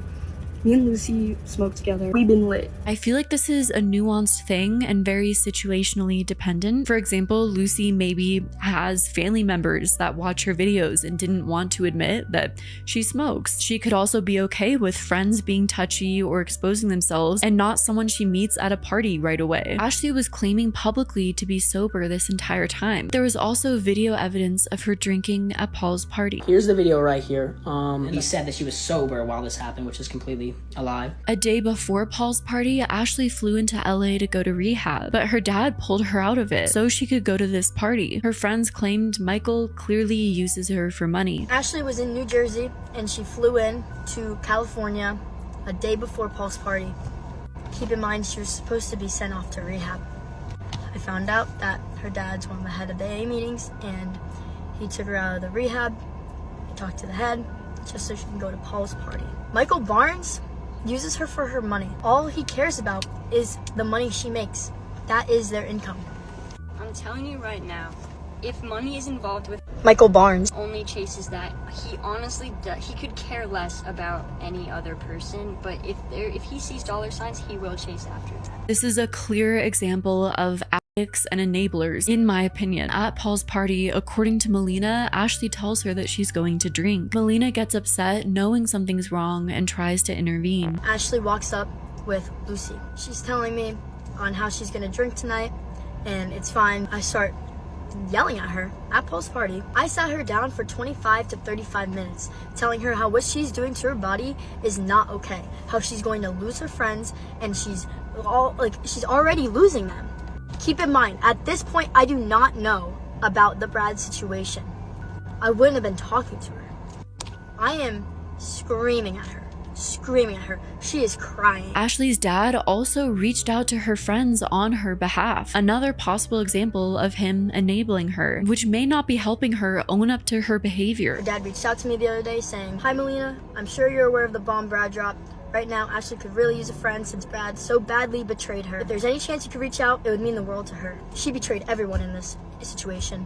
She's a sexual abuser, and her dad's condoning this." After everything that took place, Ashley disappeared from social media, ceasing posting online. She claimed to others that she entered rehab. By the end of July, Ashley lost over 200,000 followers. A little bit of context. So basically, Ashley Barnes is a huge influencer who's lost over 200,000 followers. She's 17, so my age, very, very young. Isn't it satisfying? It's been brought into question how far offline the real-world consequences will go for Ashley Barnes. Melina herself has claimed that the police may be contacted. Many of the comments brought up the lack of physical evidence overall, and how hard that may or may not be to overcome within the justice system. Though that being said, there are numerous testimonies that all say very similar things. Though the problem is, time and time again, victims are put through immense turmoil when it comes to a legal process, and sometimes to maybe many times, oftentimes don't end up with a guilty verdict that brings them justice. I also strongly believe that legal accountability is important. It's an important learning lesson. That's how you learn. You have to have the accountability part. You have to have the consequences for your actions. Ashley's sister posted a response on her TikTok story. "I am putting this out there. I just moved to Florida. I just found out this recently. Please do not put this on me. When I just recently found out about this and am trying to understand the situation, I barely talk to my family at the moment and don't want to be associated with that." Ultimately, Ashley's attempt to coerce Capri into taking a gummy without his consent, as well as Brad, as well as others in the hotel, especially if it were to alter their bodily functions, can be classified legally as sexual assault. After Capri went home and Ashley turned her attention to Brad, who claimed that Ashley touched herself in front of him, well, that is also considered a form of sexual assault, sexual harassment, or indecent exposure, depending on the jurisdiction and circumstances. In response to the hotel incident, many questioned why the victims didn't just remove themselves. When someone is being groomed or preyed upon, their response is often more complex. The continual notion that a victim could have just walked away shows a fundamental misunderstanding of how manipulation, power dynamics, and trauma responses work. Outsiders who often view a situation think that danger is clear-cut and easy to perceive, and that people should immediately go into into fight or flight. Some people have also questioned why the boys involved didn't find a different hotel to stay at, but they're 17 years old. The minimum age to book a hotel in LA is typically 18 years old. You have to wonder whether conscious or unconsciously Ashley was aware of the fact that Brad especially was trapped in that dynamic. While Brad could have contacted a family member or a close friend to help him, it was 3 a.m. at the time this was happening, and everything was slowly escalating. Initially, they could have felt like they didn't want to bother people, that the situation wasn't that serious. They justified their friend's behavior, even though internally they knew that the situation was making them uncomfortable. This is also a common thing for many victims. Capri mentioned that he was staying at Piper's home and felt that he had no control over who he could take home. That also makes me ask the question, where was Capri's parents at the time, and where was Piper's mom at the time? What is Capri's relationship with his parents,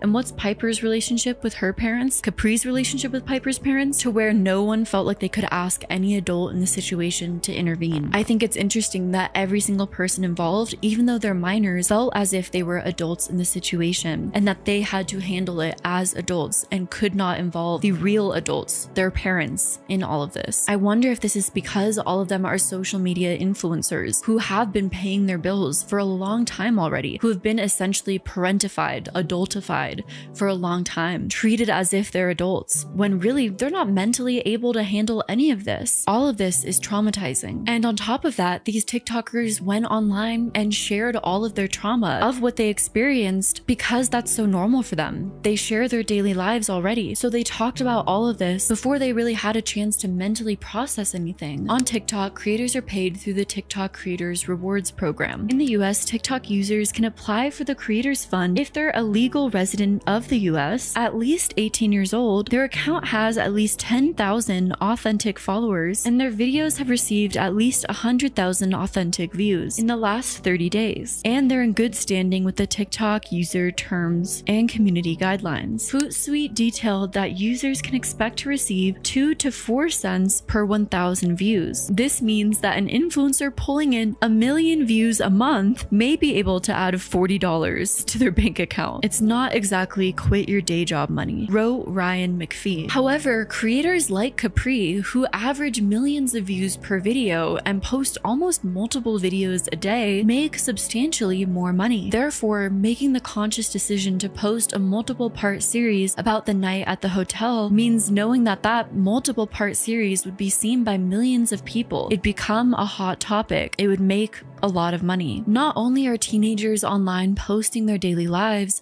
monetizing it instead of living it, but it's becoming more normalized for teenagers to make the choice to monetize their own trauma, making what they may perceive as a strategic choice for viewership and engagement. Capri telling people he won't post another part in this series about Ashley Barnes until he hits 6.7 million followers, or posting multiple 3-minute series, even though TikTok allows you to post up to 60 minutes now, so you could essentially post everything into one part. And it's also very much possible that these decisions aren't being made by Capri himself, for example, but whatever adult is managing him. To be monetized on TikTok, you have to be at least 18 years old. But these are all teenagers that we've been talking about. So who is behind their monetized accounts? Who is receiving these funds? For Ashley, I think we know who. For Piper Raquel, I think we know who. For Capri, I think we can assume who. And who is telling them what to post in order to maximize their revenue, their engagement, their money? My theory is it's all the parents. And will any of these teenagers see a dime? Capri banned after Ashley Barnes' video. When Capri's account was back up, he went around essentially saying that Ashley Barnes used to say that she could get a TikTok account banned for $3,000. He's saying that because apparently Ashley had been bragging to friends about how she can remove accounts for $3K. Ashley's roommate Zizi was also banned. Both Capri and Brad have been accused of clout chasing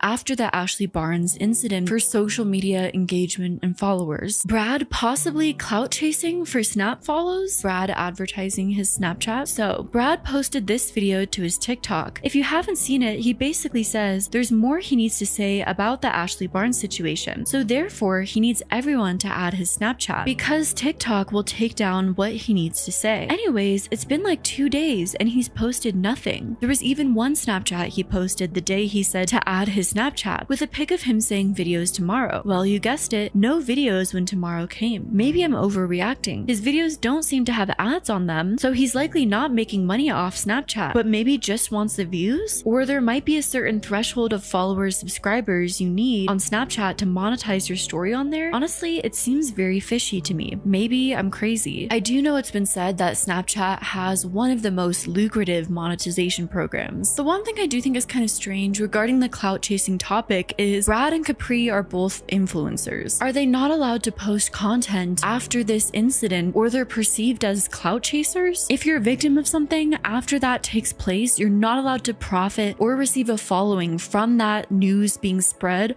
of that situation, or all of a sudden you're a clout chaser. I feel like two things can be true at the same time. You can have great intentions to be wanting to spread awareness of a situation and encourage others to come forward and share their stories, and at the same time you can be an influencer and not be a clout chaser. I feel like if we start shaming people for that, it could go down a very dark road. That being said, most recently Brad did post a video that seemed to accuse Ashley of being on what he said was H, saying or alluding that she was on harder substances. She's now in like a mental hospital. Like, she's actually in rehab. That's what I was told by close friends of hers, that she is in rehab. That's why she's off social media. But I was also informed that allegedly she was not just on like, you know, she was on much harder things that start with an H. By this point, continually saying what substances Ashley is on, her addiction and recovery, and bringing that up into the public when she's chosen to be offline, that feels a little bit inappropriate in my opinion. I also think that a lot of influencers feel the pressure to post a lot, have constant updates, and this could potentially be a literal trauma from everyone involved. You should not be posting about this online, giving updates not only about your own life, but someone else's situation. In my opinion, not only should have Ashley logged off and deal with her shiz, but everyone involved. Brad should have also logged off after he posted the initial rundown of the situation and what happened to spread awareness so other people knew. He should have logged off, went to therapy, and dealt with what happened, because maybe also he's in turmoil, dealing with everything that happened, coping, and not doing it in a healthy way. Piper Raquel was not at the hotel, but made a video about the incident. But what I can't stop thinking about is if I stayed up for 20 more minutes to get his 4 calls and 15 text messages, I could have helped him. Not being funny, but weren't her and Capri the ones downplaying Sophie Fergie's essay on stream? Sophie Fergie is the one who claimed that Piper Raquel's mom essayed her, and saying the people that came out about it were lying. But now it's serious because it happened to her BF. The only reason she's posting about it is because the story about Ashley blew up. I don't want to downplay Capri's experience either, but him getting people to add his snap to see the story so he can get paid is so odd in a situation like this. I guess I'm a little bit confused because Brad and Capri are the ones that Ashley essayed. People are upset at Ashley for essaying someone, yet they're also upset at the ways in which Brad and Capri are posting about it. And I guess my question is it justifiable to be upset at victims for the ways in which they share and possibly monetize their trauma? Or should we look at the societal effects in which social media platforms may enable and encourage teenagers, teen influencers to monetize their own trauma?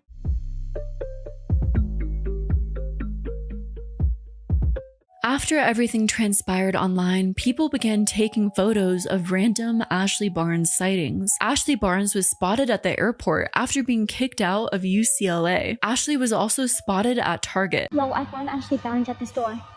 She's literally in Target right now. So are you gonna speak out on what happened, or are you just gonna keep on shopping like nothing's wrong?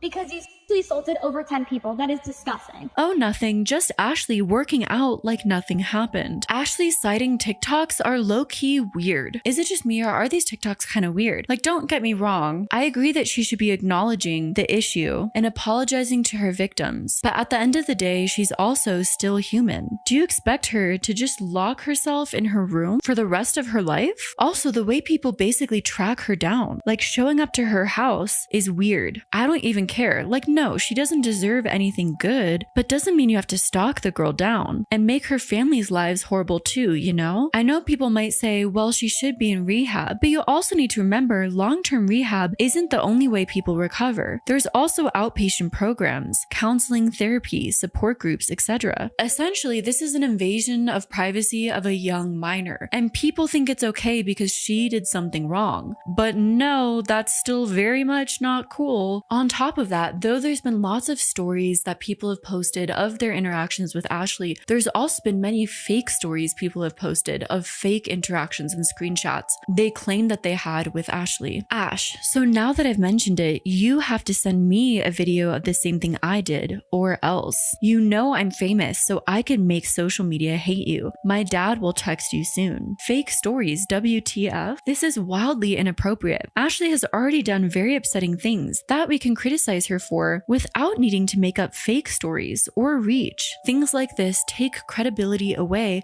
from the real people affected. People also posted AI videos of the hotel incident with the text, "What in the Diddy?" continually comparing Ashley to Diddy. The Diddy jokes are already distasteful, but making AI videos of real people's trauma is so icky. Even if Brad commented LMAO. Why are people comparing Ash to Diddy? Same dudes from the Diddy Barnes drive-by video. Childish as F. Is it even her being affected by this at this point, or her family and neighbors? The Glow House clapped back at influencer for this, and it seems like other TikTok influencers and creators made odd posts at times, maybe possibly for their own promotion. Anyone else think this is odd? Everyone but Ashley Barnes are allowed to purchase my lashes, and online people continue to comment that they want a documentary out of the situation, similar to the Piper Raquel documentary. Is this weird to anyone else? Netflix, Victims of Ashley Barnes 2026,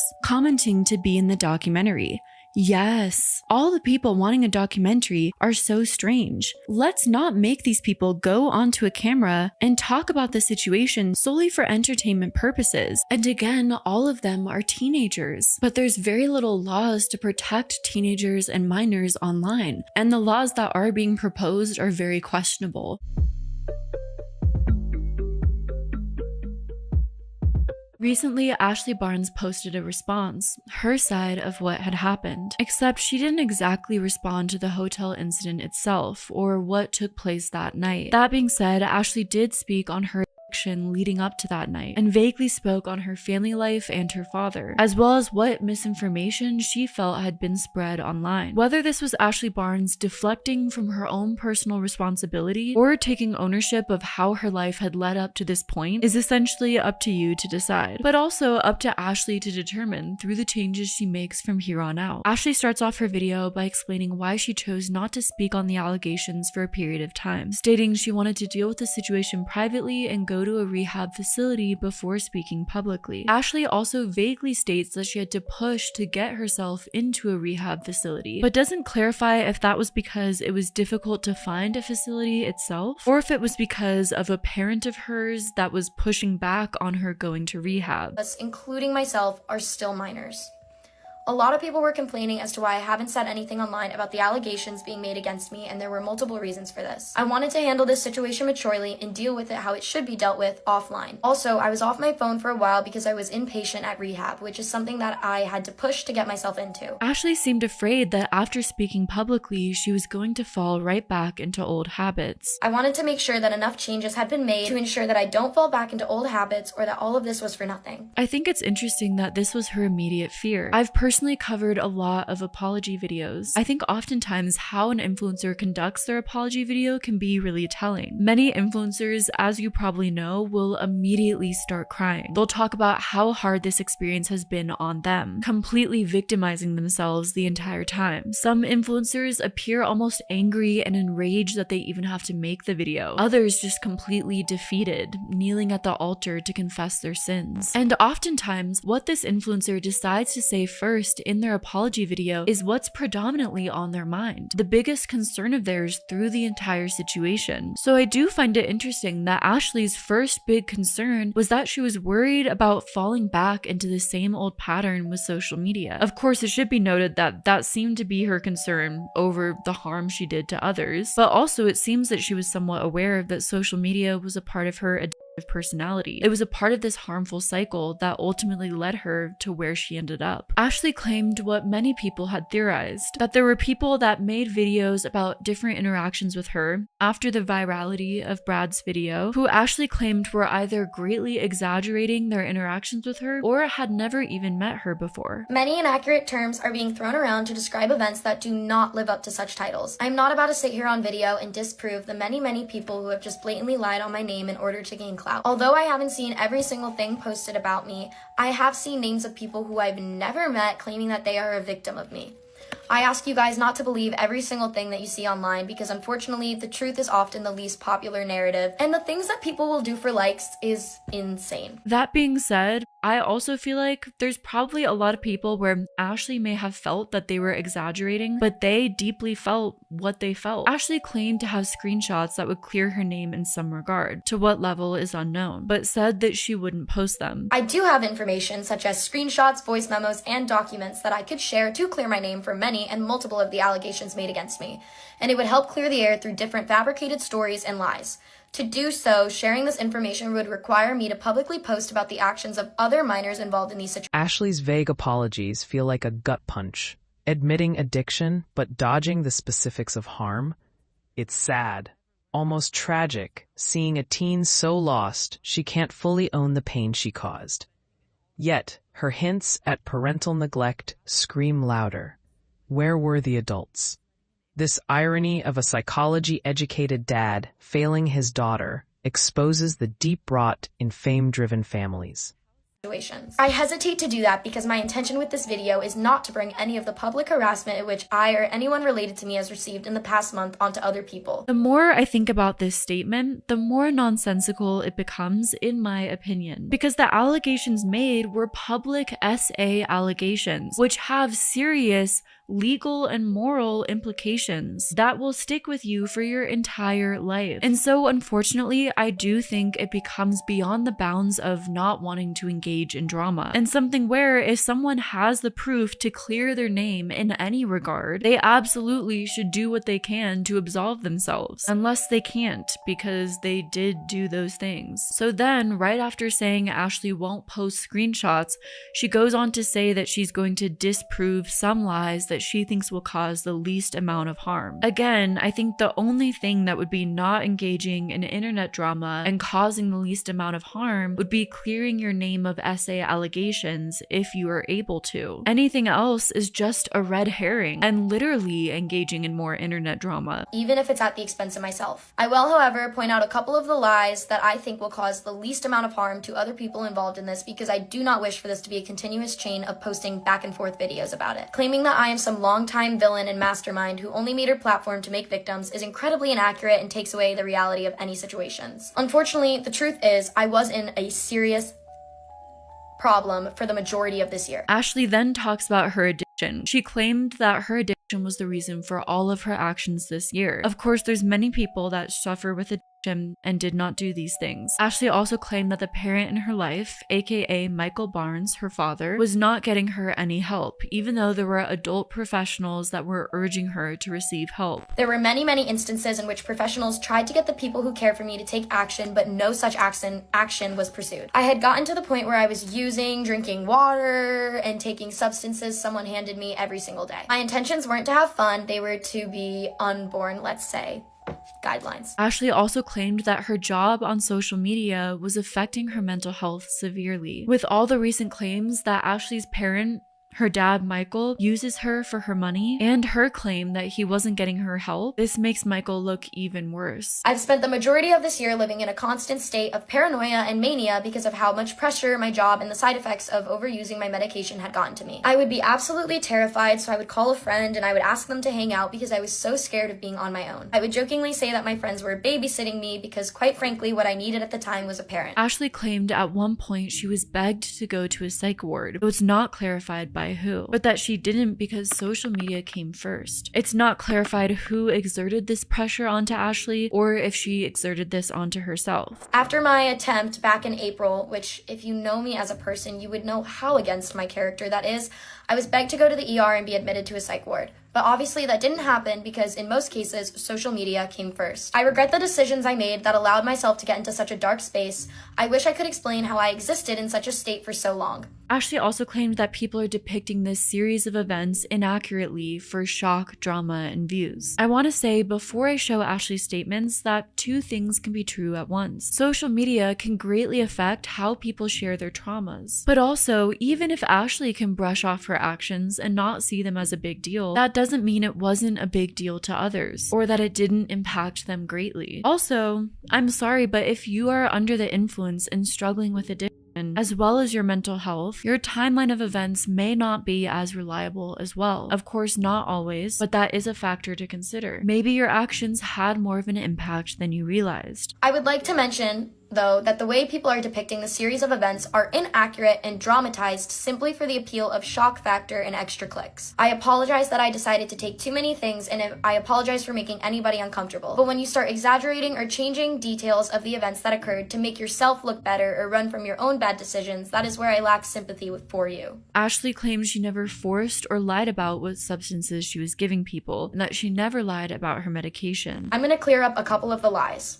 To start, I never forced anybody or lied about what substance I was giving someone, and I never actually gave out my prescribed medication to anyone. I have also never taken legal action against anyone. After my most recent breakup, I was issued a cease and desist order, which I have the documentation and proof of, so I'm unable to talk about any of those things. I don't know why people who I cared for and trusted would lie so directly online, but I think that switching up details helps this storyline about my character that they are creating. Ashley claimed she never took any legal action against anyone, and she also claimed that there was someone who came forward with allegations against her who had flirted with her when she was a minor. I believe she's referencing the influencer who Ashley left at a hostel, as this influencer kind of admitted it in their video as well. Ashley claimed she did not pay to ban Capri's account. Another creator claims that I paid a certain amount of money to ban their account, and this is something that made a lot of people upset, to which I would like to say I have never paid to ban this creator's account. My manager has even said that he acknowledged that the ban was not because of me, but because he was getting clout of the situation, he was gonna continue pretending that it was. It kind of seems like Ashley also claims in this video, in a very vague and roundabout way,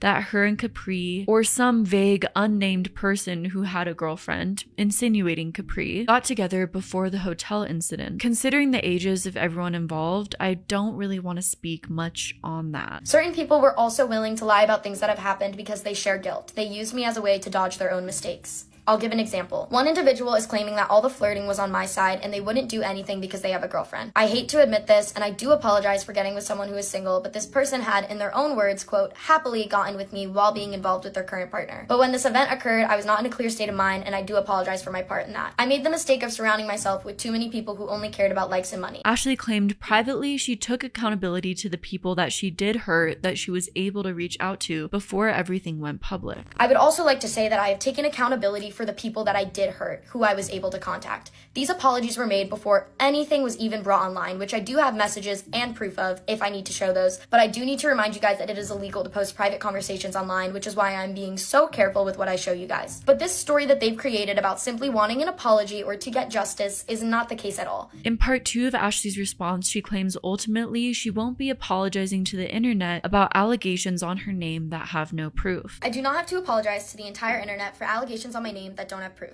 but what I do owe you guys an apology for is how I let myself turn into someone that I have been very against. I take this to mean that she just won't be speaking about anything that happened at the hotel, or the situations where people have come out and said stories about her, because there's essentially no proof. But there are many people who claim that they were hurt by her, who have similar stories about her harmful actions and potential abuse. If she's spoken with them privately and taking actions to move forward and do better in her life, of course she doesn't owe the internet an apology. But with the severity of these various claims, it doesn't seem like something one should brush off just because there's no physical proof. I'm sorry for the bad decisions I made and the kind of content I started pushing out while struggling with addiction. I never intended to be famous in the first place. Ashley claimed that she didn't respect other people's boundaries because growing up, her boundaries were never respected. Growing up, my boundaries were never respected, thus, I was never taught to set boundaries for people or for the internet. As a 61, flip it around, year old girl, I started sharing every detail of my life with everyone online. From the second I woke up to the second I went to sleep, and I was never told that that was wrong. I do apologize for not knowing or doing better. My mental health, physical health, schoolwork, personal life, friends, and everything was set aside at the expense of content creation. I am sorry for all the people in my life which I overshared online. Ashley claimed that once she blew up on social media and an agency had reached out to her to make money, that's when people became very involved in her life. Considering she was underage and couldn't monetize anything herself, I'm assuming this means Michael Barnes became involved to help monetize her accounts. As she became more involved in social media, she didn't realize how abnormal everything was. I had built a community of support and a place where I could fall back to when things in the real world were too difficult. Along the way, an agency reached out to make money, and this is when people in my life became very involved in my account. Suddenly, it didn't matter if I had homework or if I wanted to hang out with my friends because I had an ad to film or TikToks to film. Sophomore year was when I started Snapchat, in which I had to post 100 to 200 times a day, every day for 6 months. This was where I started having bad episodes of derealization and dissociation constantly. I couldn't even look at myself in the mirror. But obviously, no therapy was given to me because that would just stress me out worse, giving me less time to film videos. I am not trying to blame the people around me or victimize myself in this situation. I'm simply trying to give you guys some perspective as to how or why things got this bad. I take full responsibility for the fact that I didn't speak up or get help for myself sooner, and I apologize for everything that I decided to put in my body and how my actions hurt others. There were adults around me that should have made responsible decisions, but there were so many decisions that I should have made to help myself. I didn't realize how serious the effects of shoving everything aside for the internet had on me, and I didn't realize that wasn't normal because I had started to only become friends with other kids who shared the same job. Ashley claimed she was going to take it slow when it came to coming back onto social media and posting. A lot of you guys have been DMing me saying that you miss my content or asking when I'm going to post again, and my answer to that is to be determined. I genuinely do have a passion for helping people, and I do love creating videos, so I will probably keep making content, but not to the same extent as before. Having to post the amount that I did every day made me feel trapped, and I quite literally went insane. I think I need to take more time to continue working on myself and changing things in my life before even worrying about the online stuff. I am finally getting the mental help that I have been needing that has been put off for so long. At the end, Ashley says something about being stuck in contracts and not seeing a way out. Again, Ashley doesn't exactly clarify what this means. Looking into TikTok, the fact that there are so many teen influencers right now, but likely the parents are receiving the money and essentially running these accounts while simultaneously signing long-term contracts where the influencers have to work continuously. Well, it's deeply concerning. We're just starting to see the mental health impacts. The impacts of these influencers thinking that they're adults and growing up too quickly, and what all of that can do to a person. Please, please, please seek help because it is never too late to turn your life around. I had found myself stuck in some pretty difficult situations and contracts that made me miserable, and I thought that my only way out was using. I wake up every day acknowledging how lucky I am to be alive, because if I had carried on in the state that I was in, I am confident that I would not still be here. It is unfortunately too late for me to change anything in the past, and all I can do now is live a truthful life from this day forward. Thank you guys so much for your time, and thank you guys for listening. From these response videos, it became clear very quickly that Michael Barnes was a contributing factor into Ashley's decline, not getting her help when she desperately needed it, which is bizarre considering his career and background. Ashley commented that before even going into rehab, she had to find a new place to live. She was living with her dad beforehand. She's taking responsibility. That's a step. Someone said after a month, and Ashley responded, I had to find a place to live and go to rehab first. I also noticed that the dad's account from Michael Barnes has been deleted. Michael Barnes' TikTok account was deleted after this response video. That seems like a pretty big thing for him to do. What is he hiding? Surprised he didn't delete it after his following list was pointed out. What was his following list? OF models. They linked a previous post. Michael Barnes Insta following. His Insta is Michael Barnes 60. Look at his following. First pick is someone he follows, and second is something he posted. He is 60 years old. Ashley, dad. I feel like we need to dig deeper into what her dad has been doing these past months and why she is no longer living with him. I know we can't blame her actions on him, but he definitely can be blamed for driving her to addiction. The way she talked about how he pressured her into posting and put social media first doesn't sit right with me. Like, where is he and why does he not have any consequences? You sound so much better too. I hope you're doing okay. I'm grateful to have adults who care about my health more than likes taking care of me. I know she just came back, but hopefully we get more information about her dad one day, because clearly he was not a good parent. One of the most tragic things about Ashley's response videos is almost immediately after posting, she went back to constant posting on social media, especially on Snapchat. I'm not gonna post like I used to, as she continues to post like nothing happened. This girl has issues nobody can fix. While some people thought that Ashley's posting was a clear sign of her social media addiction, others thought it was a sign of manipulation, and that she apologized because she just wanted to go back to making money on social media. Though I want to put out another reminder, Ashley is 17. It was never for money, yet you apologized just to start making money again. There's been some light speculation on some of the claims of Ashley going to rehab, one of which an old friend of hers had made, though I want to talk about these claims with the utmost sensitivity. The sun had set a little bit too much, so I got some light. Sorry, it's getting a little dark. A Redditor did note that while Ashley was attending supposedly an inpatient rehab, people were posting her out in public frequently, which of course they probably shouldn't have been doing. And there was a lot of evidence of her being on her phone. Those two things, going out and about in public and being on your phone, are pretty hard to do if you're in an inpatient rehab. Apology not adding up. She's saying she hasn't been on her phone since the first day she got canceled, and she only saw the videos about her yesterday. But in the comments, she said she's been deleting and unreposting videos before and after rehab. And how was she in rehab for a month, but got spotted like 4 times? She shouldn't have said inpatient either. It would have been more believable if she said outpatient. What's the difference between them? Sorry, I don't know what they mean. Inpatient means being in a facility of some kind, like you don't ever leave the facility till your treatment is over. Outpatient means you're under a treatment plan, but not in a treatment center, which is usually like being there 5 or 7 days a week in the day for stuff like therapy and testing, but don't sleep there and go home at night. The friend who was with Ashley when she was spotted at Target, but is now publicly posting against Ashley, also made a post stating that Ashley was never actually in rehab. So she was not at rehab. I personally don't know what to believe, since the spotting at Target happened a few weeks ago, and Ashley mentioned having to fight to get into a rehab facility and having to move out of her home first, possibly having a messy fallout with her father and having to figure out various logistics before even being able to enter a rehab facility. The truth could possibly be something in between, where she entered a rehab facility later in this saga when she was in a safe and stable environment, though of course it's not necessarily everyone's business to know the exact details of, in my opinion. Echo, Ashley's ex-friend, made a post in response to Ashley's response. Owning up to mistakes and saying you're sorry, and most importantly getting help, is something deserving of "I'm proud of you." Capri also made a post responding to some of the claims Ashley made about him, primarily the claim that he lied about Ashley paying to take down his account. He claimed that that claim came from a few different reliable sources, but he also said that Ashley's manager contacted him saying that the rumors were false, yet he decided to go ahead and post about the claims anyways because he knew that it would make for good content. One thing she said about me is that I made up the idea that she banned my account for $3,000. That is not entirely true. I heard it from 5 different influencers that that's what she did.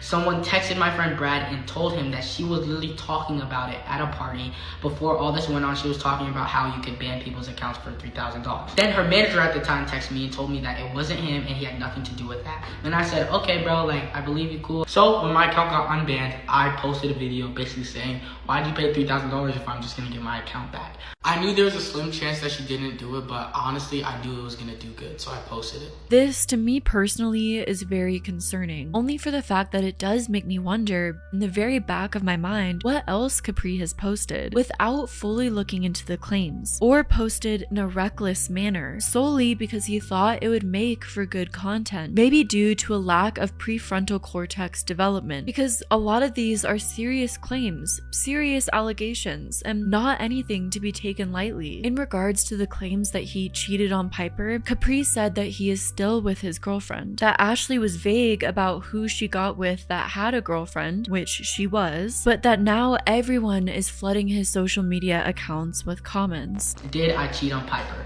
If you guys have eyes, You guys can obviously see, but if you don't, maybe put on your glasses because I'm in Piper's bathroom right now. I'm currently dating my girlfriend still. I've never cheated on her, and I totally did not cheat on her with Ashley Barnes. She said something about someone cheating on the girlfriend and saying they happily did it with her. That wasn't me, but everybody's assuming that it was. Just want to let you guys know that it was not me. It's crazy to see how quick you guys switch up because everybody's been commenting that on my page, and it's low-key been crazy. I feel like Ashley mentioning this so vaguely in the first place feels a little bit weird. I've noticed a lot of comments that are now calling Capri a bad person, a hypocrite, almost equating him potentially cheating on Piper in the past to Ashley's SA. And that feels like a very deliberate distraction from the topic at hand in the first place. Of course, cheating is morally wrong, or getting with someone when you know that they have a girlfriend is morally wrong. That just makes Ashley look even worse. But also, just because someone consented in the past doesn't mean that they will consent in the future. It doesn't imply consent. Just because someone may have done something immoral doesn't mean they're deserving of SA. That aspect just feels like an attempt to make everyone look bad. On Brad's part, he made a post about responding to Ashley's response on Snapchat. I'm gonna address her video on Snap, so add me, because I can't say this stuff on here because guidelines. So it does seem like Brad eventually posted a TikTok response. Brad's response, again, I think is most interesting because of what he chooses to focus on right out the gate. Instead of talking about Ashley going to rehab, receiving help away from her father, or any of the instances that happened the night of the hotel, the first thing Brad chose to talk about was that privately, Ashley only cared about money on social media. She often had them do sponsors for things which Brad felt obligated to do because she would often pay for him. She claimed that she never did it for the likes or views or the money or followers, but there's multiple instances where she would complain that her videos weren't doing good enough, or she wasn't gaining as many followers, that she's been stuck at a certain number for so long and it frustrated her. And there's multiple times where she was oh, we need to do this ad, we need to do this ad, we need to do this ad, and certain ads that she would get were specifically because I was there. So she would always ask to do those ads, which is understandable. She did pay for my stuff, so I did owe her in that way. Brad also brought Ashley's sister into the situation. It seems that both of them now live in Florida, and Ashley's sister came up to him when he was out one time and said hi, and allegedly took a photo with him. This to Brad means that Ashley's sister is on his side, which also means that he wasn't in the wrong. This feels like a weird way of triangulating, or bringing someone who has nothing to do with the situation and has claimed she doesn't want to be involved in this situation into the line of fire to try to protect yourself. Ashley's sister said, "Oh my god, hi Brad, I miss you so much," and she took a picture with me. Why would her sister take a picture with me if I was lying on her sister's name?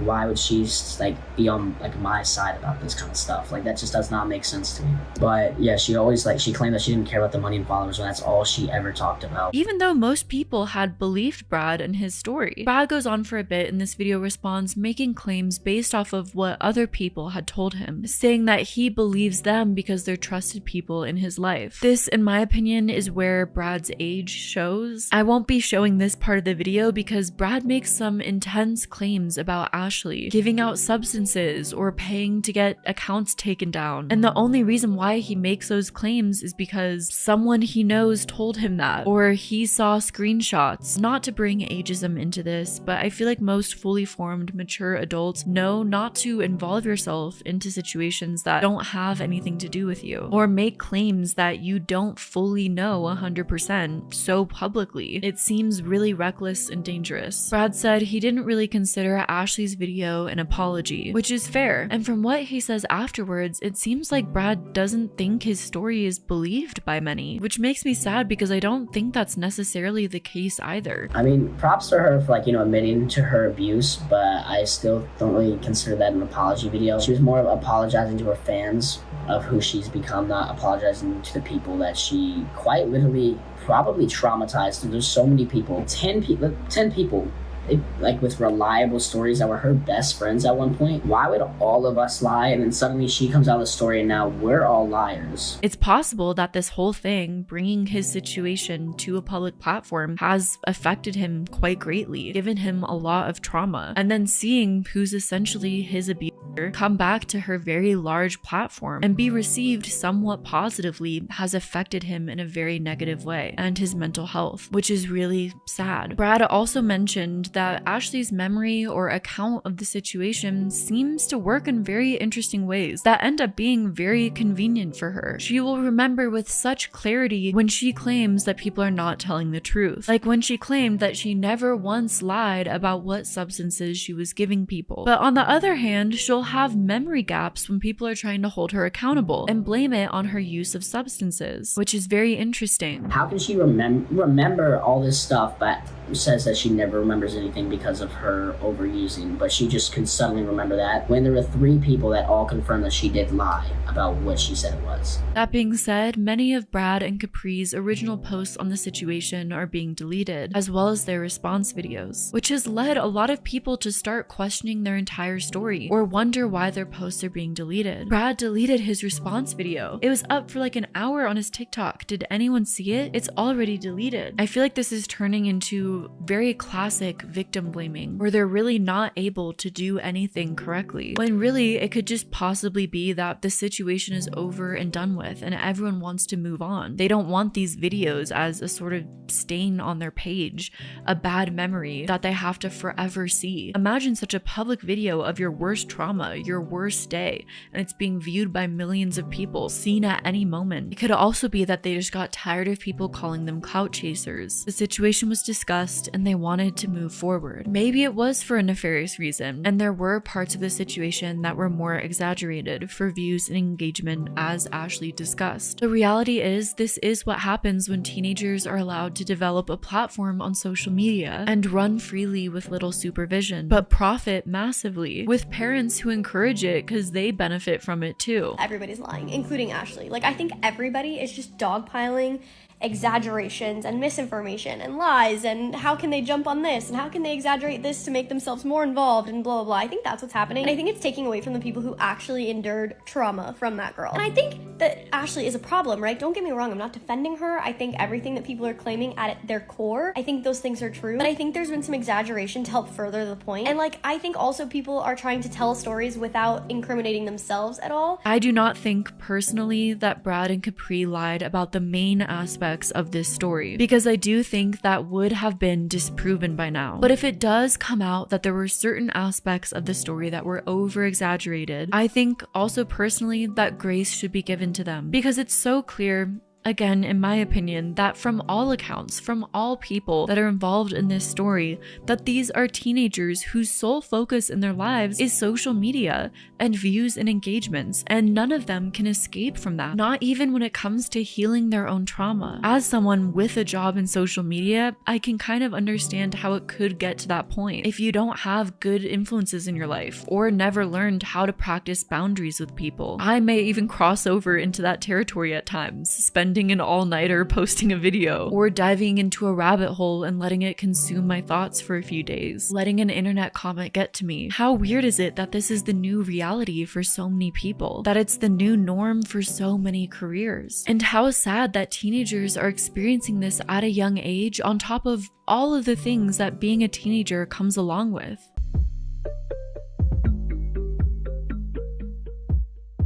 Thank you to the Crimson Dragon 12 for posting this topic on my subreddit r/exploitation exposed, the proposed internet laws under child safety, and also thanks to my new favorite creator and journalist, Taylor Lorenz. We need to talk about proposed internet-wide laws under the guise of child safety. Age verification will stop free speech online. These laws, in the guise of protecting children from exploitation, will actually do more harm than good, since these laws don't apply to children but creators too, especially laws on monetary gain with minors, because the money is put in the hands of parents' abusers. These laws also include YouTubers who talk about child exploitation. It may cause censorship en masse due to it. Lawmakers are wanting to pass laws to censor the internet as a whole, and are not interested in protecting children from those exploiting them. It's a dangerous line to tread, and more people need to talk about it. Here in the UK, the Online Safety Act was rolled out last Thursday, and it's been so badly implemented implemented that the UK is facing having a version of Wikipedia with key features hidden behind Hadrian's firewall. And there's various reports about protest footage being blocked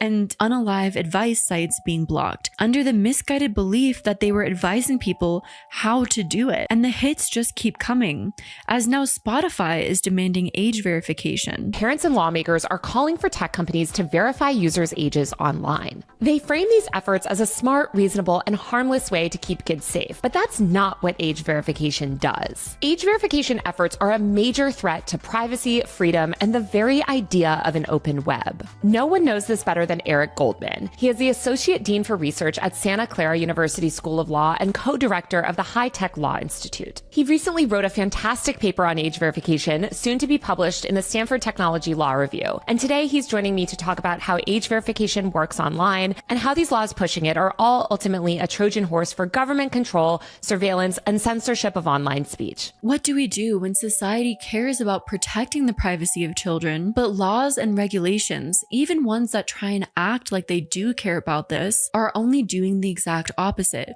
or only care about their own agendas? How do we protect minors online without further exploiting them? Or the back and forth deletions and accusations leave me reflective and exhausted. Teens monetizing trauma, parents enabling for profit. It's shocking how social media turns healing into spectacle. I empathize with all involved. They're kids in an adult game, losing innocence to likes.